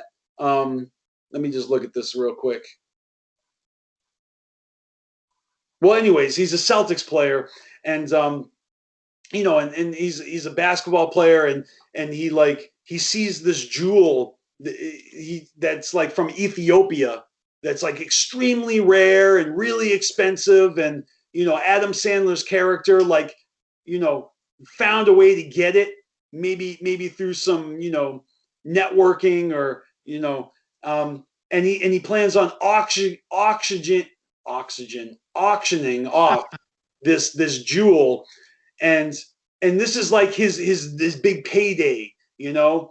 And it's just one of those things where it's like everything goes wrong that can go wrong, and it is, you're on the edge of your seat the whole fucking movie, and it just comes to the ending is crazy. Look, this movie is not for everyone, but I am fascinated by it. You know, the homie Callie Green Too Fresh, he watched it and he was like, "This is the worst Adam Sandler movie ever." And I'm like, "No, this is the best Adam Sandler movie ever." But it's not an Adam Sandler movie; it's a Sadafi brother movie. And I highly recommend this one, and I recommend Good Time, and only if you can handle high anxiety, extreme realism, and like just like a lot of violence and a lot of awkwardness, and just gritty, confrontational, emotional roller coaster experiences with a weird soundtrack. It's fucking hypnotizing to me. and it was he was up for a fucking Oscar. You know, he didn't get it, but he was like nominated or at least recommended for it because he was so good in this movie.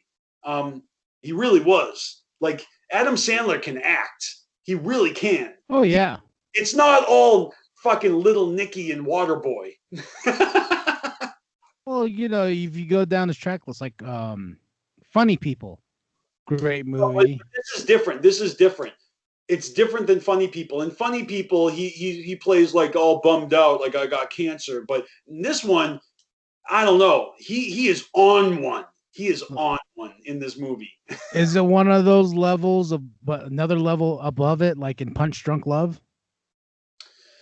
Punch Drunk Love is another example of him actually acting, but I'm telling you, this is his best. It's just so good. And it's not just him. It's the whole, it's the Sadafi brothers. They have, you see, here's the thing. They wrote this story with a different time period and a different basketball star, but they actually use real basketball game footage in the movie because he's gambling on the game and it's part of the plot.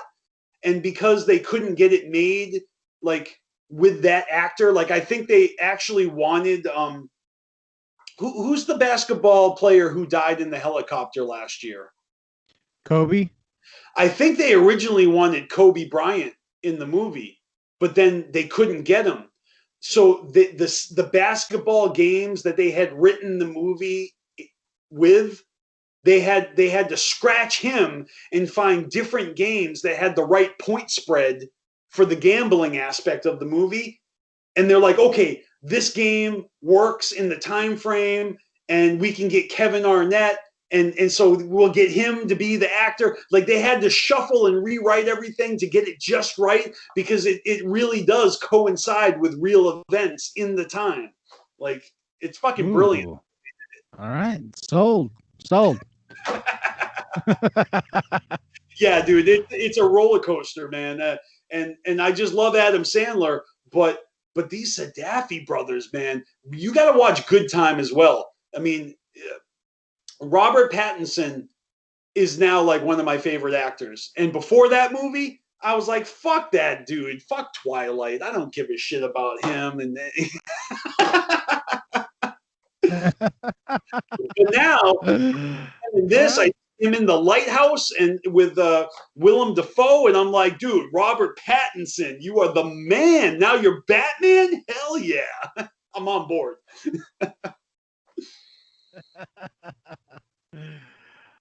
All right. Okay. Uncut Gems. Okay. On the list.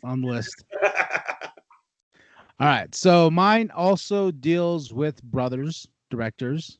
Mm-hmm. I recently had them on for an interview for the Christmas special we had.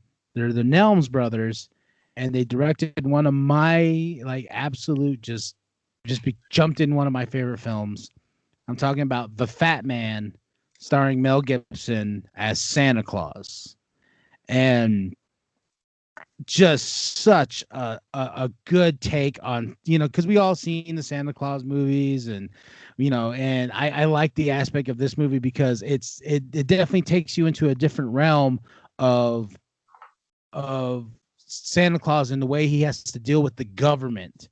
The reason why we send letters off to Santa Claus is because he's actually working for the government, and the letters actually get to the postal service, and he has to make a deal with the government during the off season of Christmas just so he can pay for his fucking bills, because he has to feed the elves, he still has to feed the reindeer, he has to keep a roof over his head for him and Mrs. Claus.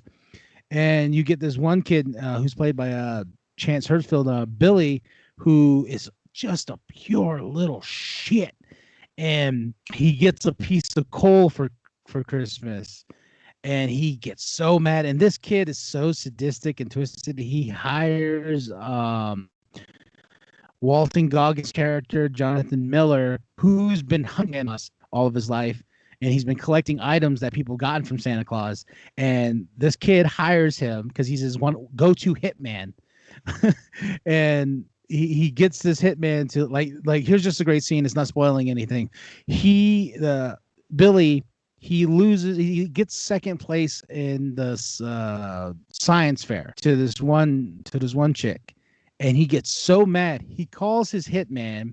He goes, kidnaps her, brings her to Billy's house, and Billy goes all psychotic like he's gonna torture her. Doesn't do it, but he's just like, you're gonna tell him that you fucking forfeit the science fair project, and you're gonna fucking tell them about like he gets so pissed, and he threatens her to I'm just like, this is just a kid, Jesus. So when he gets the coal, the black coal from Santa Claus, he calls Jonathan Miller, and he's like, I need you to fucking kill Santa Claus. And Jonathan Miller's already on this whole level of like trying to find Santa Claus, so he takes the opportunity to be like, I'm gonna go hunt the fat man. And so it's just this great buildup. Mel Gibson does his great as Kris Kringle, and you get to the finale of the fat man going against the skinny man in the big epic finale. And it's just a fun ride. The elves are fun. The whole government aspect of it, of what he's trying to build for the government. And just seeing this raw, gritty take on Santa Claus. And then when you find out where Santa Claus is actually at, that's sort of a little bit of the twist of the story. And you're like, oh shit, like this could be a thing. This could actually be a thing. And his wife is her name's Ruth, and she's played by Mary Ann Jean Baptiste, and she's so phenomenal as basically Mrs. Claus. She's so great. And like it's just like I said, it's just one of those. It's not my favorite Christmas movie, but it's my favorite. Became one of my favorite movies, and it just came out last year. It's fairly new. If you have not seen the Fatman, I highly recommend it because all the aspects. And if you're a big Christmas nerd, like I love Christmas, and that's why this movie called to me.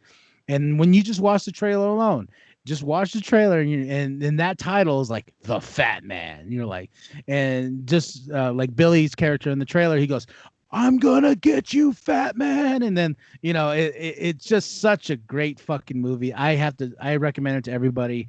And the Nelms brothers are truly just a great set of brothers. They're really nice. They're really awesome, and they just got another series picked up by Hulu. So they have a certain, and they have their filmography is great, and the story behind the Fatman is awesome as well. And they've been working on this movie for like 15 years. The script, yeah, and I appreciate that. As a movie buff, that's the kind of thing I would appreciate, But I haven't seen this movie. I haven't even really heard about this movie. The only thing I knew about this movie is I saw it pop up on the screen, and I saw it starred Mel Gibson, and I admit I completely wrote it off. I was like, it's another B-level Mel Gibson movie that I don't care about, and I didn't even watch the trailer. So you have completely piqued my interest on this. Like, I've never heard anyone talk about this movie before, and I didn't even realize that the Fatman had a correlation with Santa. Like, I didn't look into it, so I had no idea it was a Christmas movie. Yeah, so there's mine, and like I said, I did definitely wanted to dive in, and I'm glad you dived in on some great titles, and I dived in on some great titles, and I really like one of the things I took off my list was Avengers Endgame, because that movie's just fucking phenomenal, beyond phenomenal, from writing to acting. But it was like, that's too obvious. Like I wanted to dive in deep and get my gritty, and I want to do films that we as movie buffs watch and love, and hopefully this gets people to be like, oh shit, I need to watch these movies, And if you've seen these movies, or if you've not seen these movies, leave a comment below. Describe your feeling about these movies, and I'll make sure to have the list of both our lists in the description below, so you can definitely go and check out these films because they're highly recommended from both of us. And you've seen how we talked about these movies, so I hope everybody draws some inspiration to go sit on your ass, get some popcorn, get some Faygo, and watch some movies. Hell yeah. And I'm definitely checking out the movies you mentioned that I either have forgotten about or haven't seen. And I'm looking forward to that. So this has been really fun, man. Hey, thank you for inviting me to join you. This has been a blast. I appreciate it. Oh, thank you for coming on. And we're gonna definitely have a track play us out. And I'm excited because it is one of my favorite songs of yours. I like you're so talented, dude, that I have to give it up, man. Like, you're beyond talented, and I appreciate you 100%. And the song we're gonna be playing out is Graffiti and Kung Fu, one of my favorite songs. It's on rotation. It's definitely on my walk playlist when I go walk and exercise. Can I give you a backstory on that? Yeah. When I put my album out, the beat for that song, I'd say like I don't know, like 75% of the beats on my album, Rhinoglyphics, were all made by one of my best friends. Okay, and his name is Instrumentals, or his name's Joe, but that beat was my favorite beat of his that he blessed me with. And so I always knew that was going to be the opening track to my album. And I wanted to make it the most special song I could because it was my favorite beat that he gave me, And Graffiti and Kung Fu is a metaphor. It's a metaphor because graffiti is art. All right. despite what anyone thinks, graffiti is pure art. And Kung Fu, by definition, I actually took Kung Fu for a couple of years. And, I trained with a friend of mine in the studio that he used to work at. And the definition of Kung Fu is hard work. So art and hard work is everything that embodies what I was trying to do with my rap. It's art and it's hard work, and so graffiti and Kung Fu. And I made sure that the lyrics in that song were like the dopest lyrics. Like, so basically I put like the dopest fucking bars in that first song on purpose to open up my fucking album.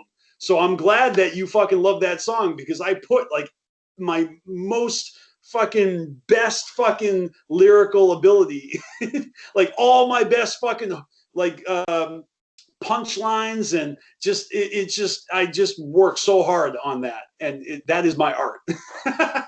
Well, the fact that it's going to play us out for the end of the show is making me nerd out a little bit, because like I said, I just love the song. So, but before we get out of here, we have a saying, when in doubt, fuck your couch. And with every guest, we like to say that. So I set it up as, all right, y'all, we're out of here. So when in doubt, then me and you at the same time will say, fuck your couch. You ready? I'm ready. All right, y'all. Well, we're out of here. Enjoy the song, Graffiti and Kung Fu. Much love to BstMasteR. It's a pleasure and it's an honor. We got to do this again sometime, but definitely check it out. I'll have all the links for BstMasteR in the description below, so you can go check out his show, the BeastMasteR Show. That's every Saturday. Go show some love to CarnivalSpirits. It's great content over there. Go nothing but love. And check out the movies we've listed. All right, y'all. So we're going to have to get out of here. And when in doubt, fuck your couch. Fuck your couch. That's right. All right, y'all. Peace.